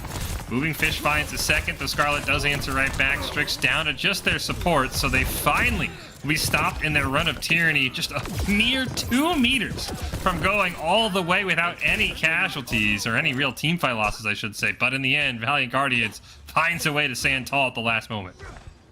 Halo stayed alive for quite some time on the point, but even if they did get staggered, it doesn't really matter when you have over 3 minutes left to cap that final couple meters. By the time they make it in for the last fight, this next fight, probably about 10 or 15. Holy cow, X10 doing what Hanzo does. That's the only thing you can really attribute that one to.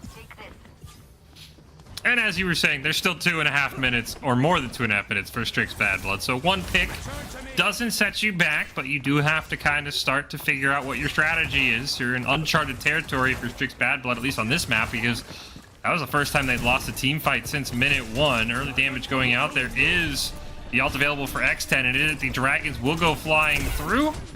Get a little bit of chip damage, but nothing more. And there is that Captive Sun for Scarlet, and that's what you gotta be careful of. We've seen so many pop off of that ult already today, and there's another one with a kill onto Halo. Fortunately, they're trading back and forth 2 for 2. Dragon Strike going to come out, and Chisato picks up 2, looking for a third and finds it. Maybe one more with the Dragon Strike, not quite able to. Eats a rock to the face. But Moving Fish has their back, and that's the first big Genji ult we've seen, and it was at the time that Valiant Guardians needed it most. Okay, but it was also a Genji ult that required the nano, which I'm not trying to dog on people, but like, I've seen Genjis that are capable of popping off without the nano, but sometimes, especially just I feel like the way things are right now with these matchups, if you're gonna go for the Genji blade, you either do it knowing you're gonna die, but you're gonna try to force attention and cooldowns, or you do it because you have a nano and you're gonna absolutely demolish people and slice them like, you know, turn them into Swiss cheese, so to speak. Now, as we move into this next fight, my only concern is Valiant Guardians used a lot of ultimates during that last one. X10 is close to Dragons again. We could theoretically see a lift Dragons, but we have Mini already with Copy. They do take out prototypes, so Strix has to play a little more cautious, and they lose Keith as well. So despite the ult disparity, looks like Valiant Guardians are able to hold off Strix Bad Blood for another fight. And all of a sudden, those 4 minutes are down to just 60 seconds now. This has been a great defense by Valiant Guardians. They didn't even have to use any ults in that last fight as well, so they're going to have a couple coming up. And Strix Bad Blood, they need to find a way to finally win a fight. They basically haven't won since that big push. Their momentum was stopped in its tracks, and they're struggling to find footing yet again. They do come up on window, lift Copy, and very close to Visor for this next fight, but they're going to have to deal with a response most likely coming from X10 using this Dragon to split them off again. Look, yeah, X10's looking. Has that Sonic Arrow out, saw a couple. There's the lift. Here comes Captive Sun. Halo goes down. Genji goes down as well for the side of Valiant Guardians. That's not what they were expecting in that instance. But Halo's Captive Sun still manages to pick up Scarlet. Fortunately, Prototype does get Moving Fish, and slowly but surely, Strix is pushing this payload. They have just a limited amount of time left. The Dragon Strike is still online. X10 trying to line up something huge, but they do get knocked just barely backwards. Kind of forces the Dragon to go just south of where they are aiming. Prototype going to pop the tack visor right now. Valiant Guardians just need to win this one fight, and it starts with a pick on the Mini and Prototype. Keith dropping incredibly low, so is Scarlet and Bug. Bug goes down. It's just the 2 supports left. There's 2 meters, 1 support. Can Keith be the hero? Unfortunately, Keith will not be able to find their way to the point. And Valiant Guardians, by the skin of their teeth, prevent a 3 cap and keep their hopes of sweeping here on Hybrid alive. That payload is extremely close. You can see it here before it swaps over to the original position at the control point. How close it is to that final checkpoint. So some may say that basically they got all 3 points, but that little bit, those few meters of leeway that are going to be given over in favor of Valiant on this attack could be the make or break here for Strix to either win this and send us to Flashpoint, or for Valiant to 2-0 sweep this series. As you said, they got as close as they could without capping, but that 1.5 meters, 1.8 meters, I think that they left is the difference between saying, well, worst we got is overtime, and worst we got is we're done for the evening and we're 2-1. So by no stretch is Valiant Guardians work cut out for them, because you have to remember, Strix Bad Blood basically captured the payload, got all the way down to that 1.8 meters before losing a team fight. So Valiant Guardians is going to have to work quick. They're going to have to make sure that they win these team fights, because I don't know, where do you sit, Nerdy? Because it feels like all the momentum's on Valiant Guardians, but I feel like with Strix kind of fighting for their lives here in round 3 might kind of give them that last edge they need. But where do you sit as we get ready to kick off this second round here on New Bonnie? Honestly, I think this is definitely, and I'm sorry to say this, but Moving Fish needs to prioritize surviving and understand, and like the calls of their team, knowing what cooldowns are available for Strix Bad Blood in these engages to make sure that Toki, Moving Fish's mech, does not get deleted early on when they first do these dives. Otherwise, their team is without a front line. A Pilot Diva, you do a lot of damage, but you have very little survivability in those instances. We do see Scarlet get dangerously low. Pylon's already destroyed. And they're trying to just sweep over towards Coastline Pole and make these angles happen. Scarlet goes down for Strix Bad Blood early on, and that is going to open up the window for Valiant Guardians. But X10 goes down to Keith. Halo finds Prototype, so support's coming in clutch to play cleanup crew and sustain for their team. Oh, Keith going to punch down by Moving Fish. That's a huge pick, because Scarlet's still running back. So Mini able to take out this Diva, as you said, Nerdy. Moving Fish just has not been able to stay alive and stay with that mech for a lot of this map. It's a big reason why Strix had such a good start, and it wasn't until they swapped to the Sigma that Valiant Guardians found those wins, and all those early plays for nothing as they got nothing out of it, and Chisato actually going to get taken out. That's going to stagger Valiant Guardians when they least need it. And it looks like Captive Sun as well as Nano very close to Dragons. For the side of Valiant Guardians, we've seen X10 not really find picks, but Halo unfortunately is going to go down very early. We've seen X10 not necessarily get picks with these Dragons, but more use them as a facilitator for the rest of the Valiant Guardians squad. It's great to split people down in response to another ultimate to prevent pressure being put on your team. Hopefully X10 is able to use this to put people in a position that allow either Moving Fish or Halo to follow up and play and find the eliminations necessary from the lack of positioning that'll be created using those Dragons. 3 ults aside, and Shisato's going to pick off Scarlet. You do have that Captive Sun, as the Nano is going to go out onto Moving Fish. Critic Flux comes out from Bugs, but not able to find a kill as Keith will fall. Mini trades one back into X10, and Duplicate goes off onto the Diva, trying to build a self-destruct to create some space, and they're going to be able to get it.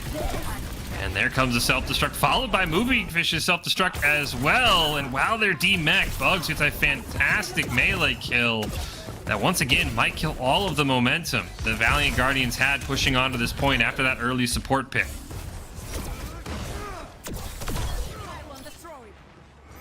Moving Fish going to make that Sigma swap. Here's the follow-up Echo copy. I was wondering when Chisato was going to choose to pop it, uses it to do the Baptiste opportunity to get damage and possibly Amp Matrix, but is in a 3-on-1. Dragon's forcing Prototype off high ground. Proto does have the opportunity to use this attack visor, possibly to help their team re-engage.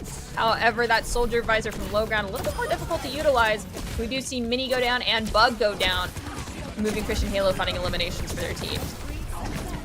It does look like with those eliminations, especially on the Prototype, who I think was looking for a flank onto the payload and nearly caught Halo looking the wrong direction.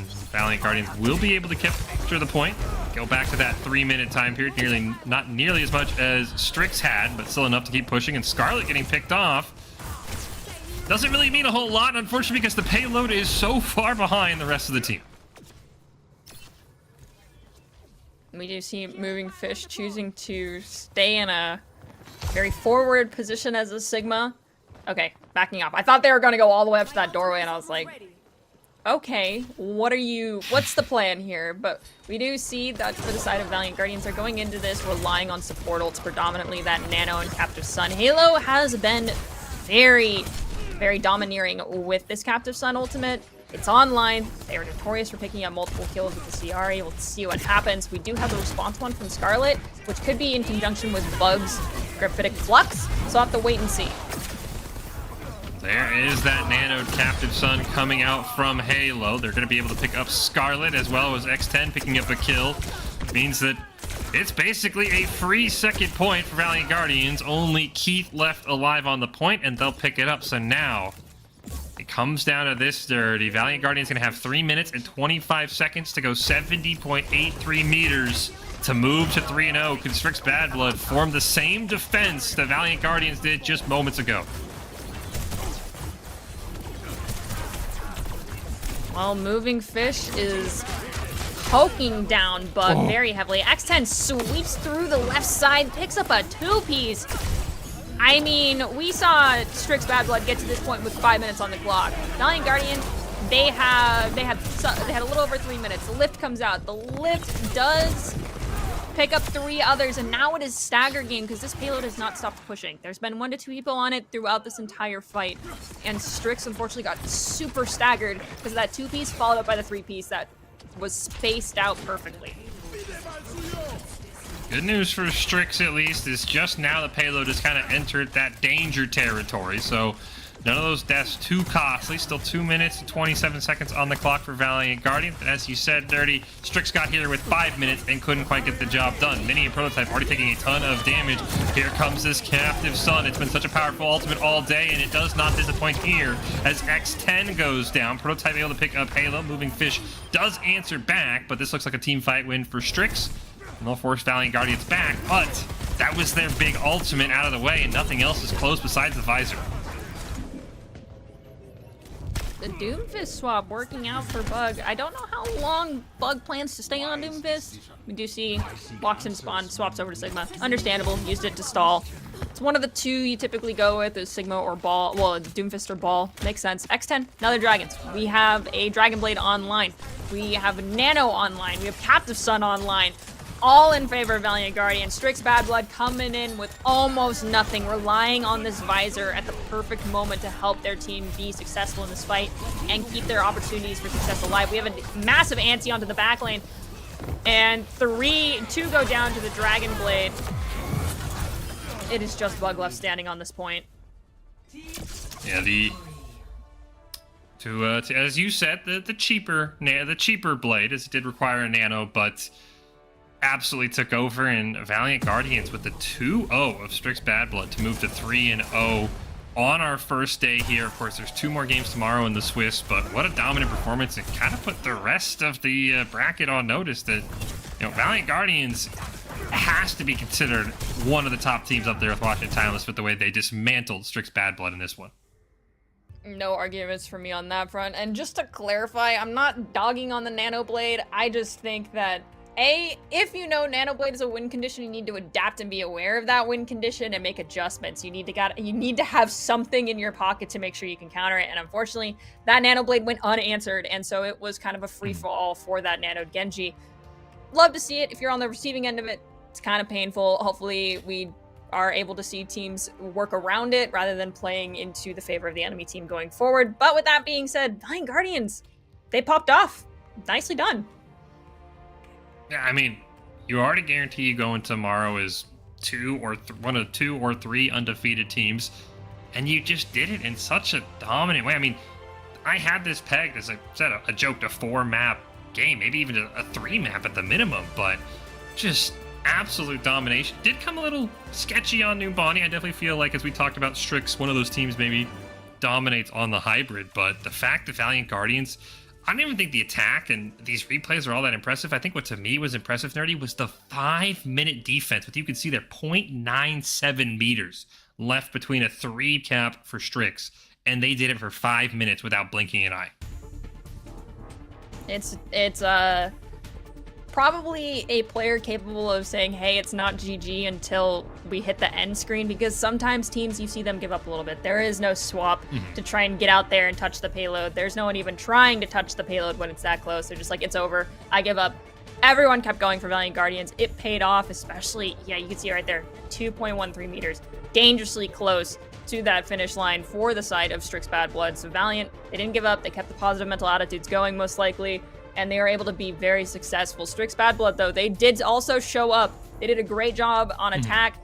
Hopefully tomorrow they find a little bit more success, as they're going to be going against teams most likely that are similar in current overall standing to themselves or possibly lower because this is, Swiss format. We'll have to wait and see. We can only wish them luck, but right now, Valiant Guardians, interested to see what you bring to the table tomorrow.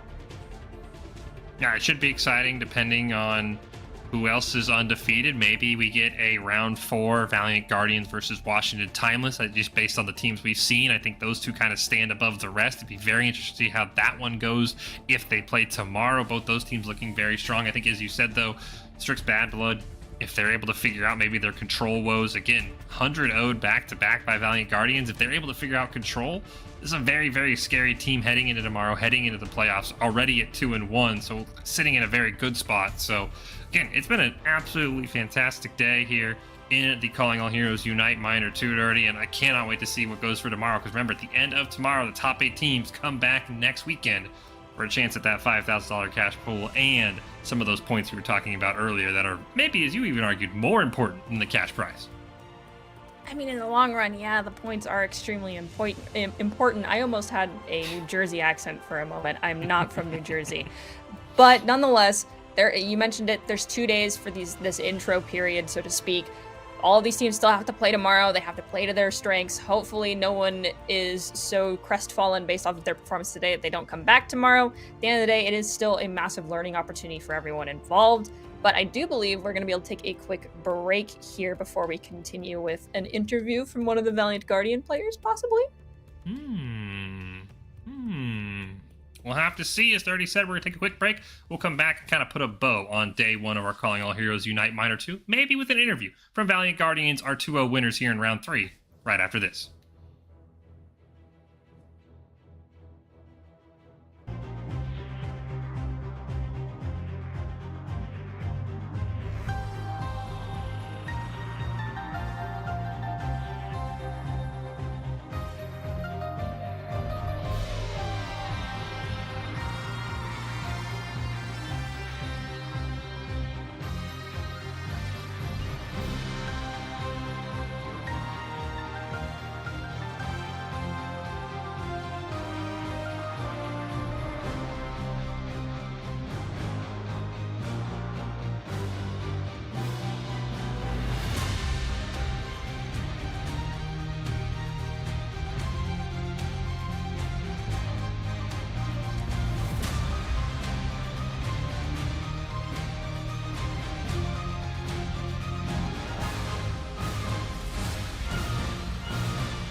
Welcome back to the Calling All Heroes Unite Minor 2. Just wrapped up our Swiss third round between Valiant Guardians and Strix Bad Blood. Fish and Nerdy still here and joined by another Fish, Moving Fish 7, the tank for Valiant Guardians. Hey, anytime a Fish can win, I'm already excited. And you guys did a lot of winning Moving Fish, 3-0 today. How do you guys feel going undefeated on that first day in Swiss play?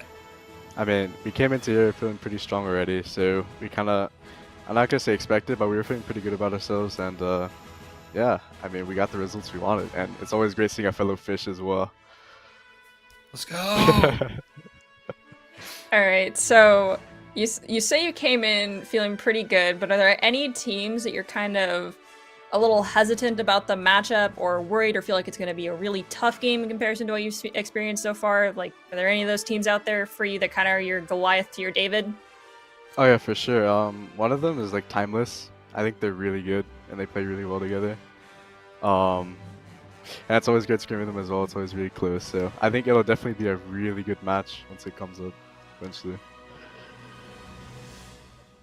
Well, I look forward to seeing that matchup. Yeah, maybe get it tomorrow. We'll have to see it. Well, one more question for you, Moving Fish. Kind of walk me through Numbani for your team, because I mean, absolutely dominated control. 100-0, 100-0. It seemed like this was made in the bag, and then all of a sudden, Strix kind of comes in. They get the payload. They're pushing. They get down to like 0.9 or something meters left. Was there any panic in the team? Was there any like, oh, this could be going to game 3, or was it just like, all we got to do is win one fight, and we're never going to lose another one? Because that's exactly what you guys did. I mean, our environment's pretty much like no tilt, like just always focus on next fight. So it's basically, I mean, I had some conflict within myself. I'm like, oh man, like I've been playing this Devo comp in this map this entire time, and it's like now I'm kind of struggling.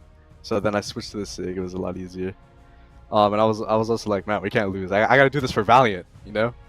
It would look real bad. It's gotta happen. Well, you got it done. Go celebrate the win, Moving Fish. You and your team move on to 3-0 and maybe a date with Washington Timeless tomorrow. I don't know how it looks yet, but I'm excited to see that matchup one way or another. Congratulations to you and your team going 3-0 on our first day here on the Swiss Games. Yep. And happy birthday, CJ.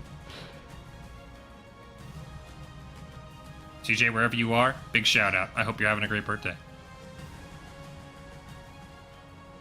I hope they're on Valiant, Nerdy, because that's a great way to have a birthday, right? You go 3-0. There you go. Wait, Moving yeah, Fish, so Moving Fish, CJ's on your team, right? He's on the main team. Okay, yeah. Yeah, there we go. All right, Yeah. well, happy birthday. CJ. Big Celebrate shout-out. your win. Don't over-celebrate in case you have to play tomorrow. Don't over-celebrate. What? Thank you Forget again, that one. Moving Fish, for joining us, though. And because, also, Nerdy, we're not done yet. We promised 3 rounds, Oh, but we've lied. oh yeah. Oh. Because we have more bonus coverage coming. We're going to hop right into our next game. I believe Team Yippee is playing here, Nerdy, and we're going to Flashpoint once again. We only get Flashpoint in our bonus coverage games, Nerdy. We never get to see it on Yes, stream. we We only do. get bonus coverage. So, back to New Junks. Again, another new body. They just love new bodies so much here, Nerdy. But we get back to New Junk City. Again, we're going to see 2 new teams on the stream, and, you know, what a way to end with Flashpoint. So, I don't know how you top Flashpoint 5, 99-99. There's like a lot of pressure on these teams, I feel like, to kind of end the stream on a strong note. Okay, so theoretically speaking, if these teams somehow tied on hybrid, you could top Flashpoint by sending us to push. That's all I'm saying. But True. I'm pretty sure this is the deciding factor between these 2 teams again. So hopefully it is, yes, it is 1-1. So hopefully we get the full 5 points on Flashpoint. I love to see it. And I'm pretty sure we're probably going to see borderline the same compositions we saw in the last Flashpoint, which is Orisa-centric compositions, most likely using a Lucio. I love to see me some Bastion gameplay, so if I see some Bastions popping off, that'd be great. But if people get creative and start, you know, playing more to their strengths rather than being meta slaves, that is also fine as well. Best of luck, Shikikami, as well as Team Yippee. Here we go. New Junk City. Team Yippee and Shikikami trying to end the night on a win. Go into tomorrow. Heads held high. Knowing they're one step closer to that top 8. Remember, the top 8 from our Swiss games at the end of tomorrow will qualify for next weekend's playoffs, where I mean, everybody gets points, I believe, from what I saw on the graphic, but more points are on the line, and of course, some of that cash prize as well through first through fourth. So we'll have to see. I mean, you said you like Bastions popping off, Nerdy. Last time we had like an epic Bastion duel between Nari and Ilix where they were basically trading kills. As I'm hyping it up, however, we see the team comps and we see that there are no Bastions, at least for now. There are no Bastions, and we have Kayla from Team Yippee rolling out on the Moira. We've not seen that pick thus far, at least on broadcast, for Calling All Heroes during this minor. No Moiras so far. So, Kayla, I hope to see you pop off on Moira. I know there are fellow Moira enjoyers that are watching. Do everyone who plays Moira a favor and be the absolute most disgusting damage Moira we have ever seen. Well, the point unlocks early, and Shigakami will take control first. So far, no eliminations for either team.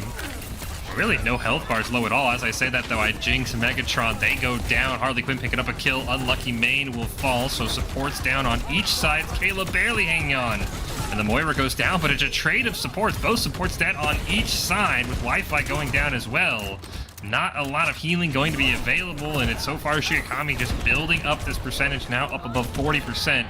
As Chuck E. Cheese goes down, and in an all-out scrappy fight, Shigakami barely comes out on top in a huge way, though. They're already at 50% after the first fight ends. Harley Quinn can get back rather quickly for Team Yippee, and with Kayla as well as Unlucky Main dying so fast for Team Yippee, their frontline force is going to be more sustainable, at least during the early stages of this engage, than Team Shikigami, who's already decided to back off, recognizing that issue. Coalescence is going to come out from Kayla. They end up finding Megatron, but the Moira Coalescence only finds that one elimination and is used to sustain the team for the rest of it. Wi-Fi goes down a little bit late, and I believe Shikigami is going to have to reset this one. Plenty of time for Shigakami, as they already got up to 89%. They can afford the reset. They also have the only two ultimates, as Mercedes even gets a pick onto Harley Quinn. That's just going to set them back even further. There is a sound barrier nearly up for Unlucky Main, though Friday might also be very close as well. Here comes the visor, just ripped right away. Sound barrier going to come out, but they got the pick and they turn around. Kayla goes down, Mercedes will fall, so it's a 1-for-1. Shigakami also importantly gets control of the point, and now dangerously close to getting to 99%, forcing overtime, and they do. We're coming up on this rampage, but there's a Terra Surge first, and Terra with the Terra Surge gets eliminated by the Lucio Baptiste with a little help from JQ. Unlucky Main also finds Wi-Fi. Unlucky goes down shortly thereafter to the axe from Chuck E. Cheese. Megatron picking up two. Chuck E. Cheese finding another. And it looks like that's going to be a point lock over to Shikigami. See if Shigakami can end up winning in our first Flashpoint game. Riptide won the first point and traded Flashpoints for out. Remember, it is 5 Flashpoints on the map. First to 3 captured Flashpoints wins. Right now, Shikigami ahead in the game as they rotate over. Still 15 seconds before this one unlocks, and a couple of ultimates up on both sides. 2 DPS ults for Team Yippee, while Shikigami does have that sound barrier, which, if Tide can avoid being EMP'd, will be massive for his team. Possibly early pick onto Wi-Fi. It is Sunshine's going to melee, but the follow-up from Mercedes deletes Sunshine, so both teams are equal. Trying to put a leg up, EMP is dropped, followed by the beat drop for sustain for Shikigami. The issue with EMP is, while it's an annoying ultimate, in a lot of cases, you either need to have a very, very short distance between you and the enemy team to immediately pick off a squishy, or you need another ult in conjunction with that EMP to find a lot of success with it. Just dropping EMP to engage, very difficult to capitalize off of. The EMP unfortunately didn't even hit the Lucio either, so the sound barrier just immediately countered it. Terra able to pick up a kill onto Mercedes, so Team Yippee at least getting picks across the map. Unfortunately, Flashpoint is already at 40% and climbing for Shikigami as they look to get a pick potentially onto Kayla. Sunshine dropping low as well as they drop the pulse bomb, but they are the first elimination. Kayla and Unlucky Main both able to survive for now as Megatron does go down, but there's the support trade as Kayla will fall. The tank battle does go in Terra's favor, so little wins across the map here, Nerdy, for Team Yippee, but the problem is that percent on the Flashpoint is just going higher and higher in Shikigami's favor. most likely this is Team Yippee saying, okay, that we're not even going to try to approach that point. If you got a 50-50 shot out of your spawn, which side the flashpoint's going to rotate to next, so possibly they've started the migration process, and we're hopefully betting it all on the right location. They did. They're going to be the first ones there onto the next flashpoint. However, we need to point out, Terra has decided to swap off that Orisa in favor of the Winston.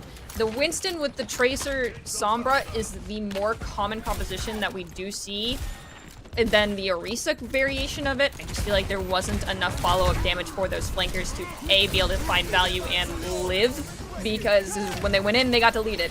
Now we do hear Beat get dropped, as well as the Amplification Matrix, and it looks like Shikigami is going to struggle a little bit, but able to find a footing, taking out both DPS for the side of Team Yippee.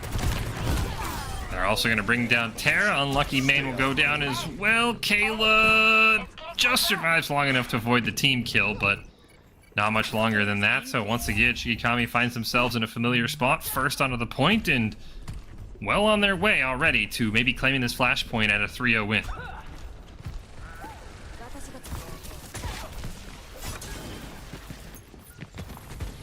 Sunshine with Pulse Bomb, looking for a target. Has Sombra as well. Possibly. Oh, okay, so we have the Kiriko swap from Megatron. They get hacked, they Suzu, then they get, unfortunately, Pulse Bombed. We hear a follow-up Pulse Bomb that does not find anyone from Wi-Fi. Now we have a Tracer versus Tracer fight. Whoever recalls first, most likely to be unsuccessful, but instead Wi-Fi is going to take a fist to the face, ends up getting eliminated. Mercedes goes down, Tide goes down as well, Kayla goes down, Chuck E. Cheese is going to go down as well for Shikigami, and finally Team Yippee with percent on this flashpoint. Hopefully for Team Yippee, they can kind of change how this map has gone, because this has been the style. Shikigami gets in, gets 60 to 70%. Team Yippee forces them off, but then one fight and it's over just because of the length you have to run back, because of how well Shikigami is getting picks. So it's up to Team Yippee to survive. They do have a pair of ultimates in that EMP, so we get that EMP sound barrier battle once again. Round one went to the Lucio. Who round two go to is going to be the question. Megatron dropping low. Primal Rage going to be popped immediately by Terra. Well off the point, now trying to retreat back as it does get up to that 64%. Team Yippee does take advantage. Sunshine gonna get the first elimination. This could be huge for getting their first flashpoint of this map for Team Yippee. Terra gonna pick up one more. Shikigami now just running out of resources. With only 3 members left in the area of the flashpoint. Wi-Fi does pick up a single kill. Unlucky Main dropping low. With the enemy Lucio going down, this looks like Team Yippee should be able to hold on to this flashpoint. That was also a Lucio Ajax in mid-beat animation. They get hacked and eliminated. That's always very tragic to experience. Team Yippee is leading in percentage, but now can they hang on to this? They used B to sustain through this for the staggers that are coming in from Team Shikigami to try and maintain this point control. Pulse Bomb from Sunshine is online. Will they find a stick? They do not, and they do not pick anyone up with it. Wi-Fi goes down. Looks like Shikigami might be able to claim this. You forecasted it. They just gotta hold on. We get another 99-99 battle, but as we go towards Team Shikigami, it's 2 picks for Team Yippee. Make it 3 now with Harley Quinn getting 1 onto Mercedes.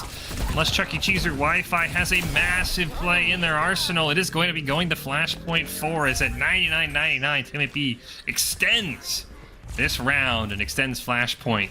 So they head to number 4, hoping to maybe get us to Flashpoint 5.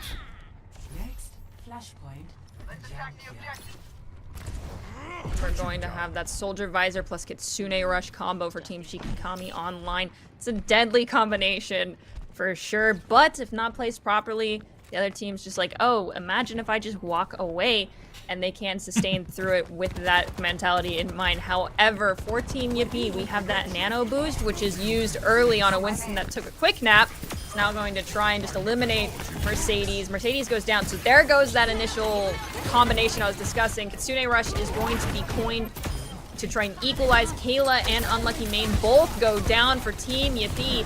Both support's gone. Terra has to use Primal Rage to help sustain, keep himself alive throughout this fight on this Winston. Managed to get one off the map, but Switch Step came in clutch. However, Megatron still got stomped on by the Winston.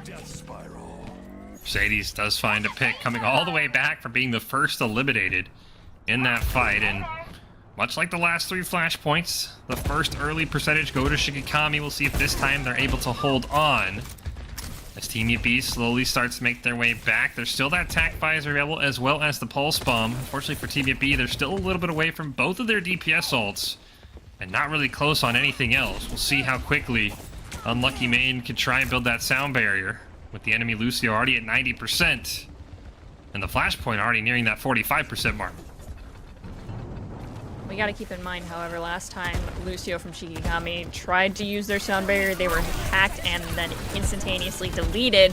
So this is opportunity for redemption, gets antied. We see Pulse Bomb go off, Megatron goes down, Harley Quinn goes down. So equalize as far as power on the field. We hear Visor get popped to try and give a leg ahead for the side of Shikigami. They find one elimination. Kayla, Terra find one apiece. Terra finds another. Looks like Team UP is gonna hang on a bit more. And maybe even more important, as they do flip it at 95%, the sound barrier for Shikigami was used, so there won't be that sound barrier to answer the EMP this time for Harley Quinn. Potentially could be the difference maker, but there's still a long way to go for Team UP, just now hitting that 20% mark. After going to hold on for maybe 2 fights on Flashpoint 4. Again, this is Swiss Round 3. We're calling All Heroes Unite Minor 2. Final game of the day for both these teams, each looking to pick up a win. Right now, the fight is going to kick off. There's that EMP going to land on to 2.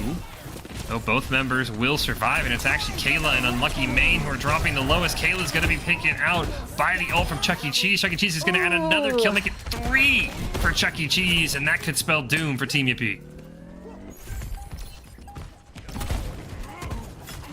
Winston has to get a leg on this point. Manages to do so, but is there anyone else to follow up? I don't think so. And with that, Team Shikigami, well, Shikigami is going to walk away with a victory for our final series of the day. And it just felt like Team UP, unfortunately, was just an uphill battle. Every flashpoint at the start, every first flashpoint battle was going Shikigami's way. And this final one goes as well with a great play from Chuck E. Cheese. Picks up the support and says, you know what? I'll just take out the other support as well. Now there's no healing for your team. And at that point, there was really not a lot the Team UP could do. But there is always, you know, more opportunities to keep playing.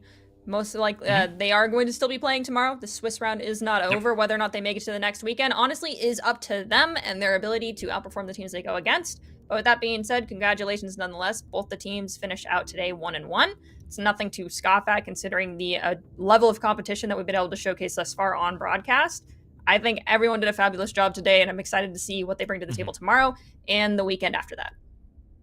Yeah, tomorrow is really where the money is going to be made, at least qualifying for playoffs, right? You could come back from a bad start. You could fall apart from a good start, even, as we take a look at some of these replays from our bonus coverage with Team UP and Shikigami. And as you said, Nerdy, I think both these teams do some VOD reviews, maybe prep for your teams as best you can if they were on the stream. I think easily next weekend we could see either of these teams in the playoffs. As we said, top 8 qualify, and you've still got multiple Swiss games tomorrow to kind of make a comeback if you had a bad start, or cement your spot in the playoffs if you started off well, like we saw some of our teams going 3-0 on the day. So still a lot of Overwatch left to be played tomorrow.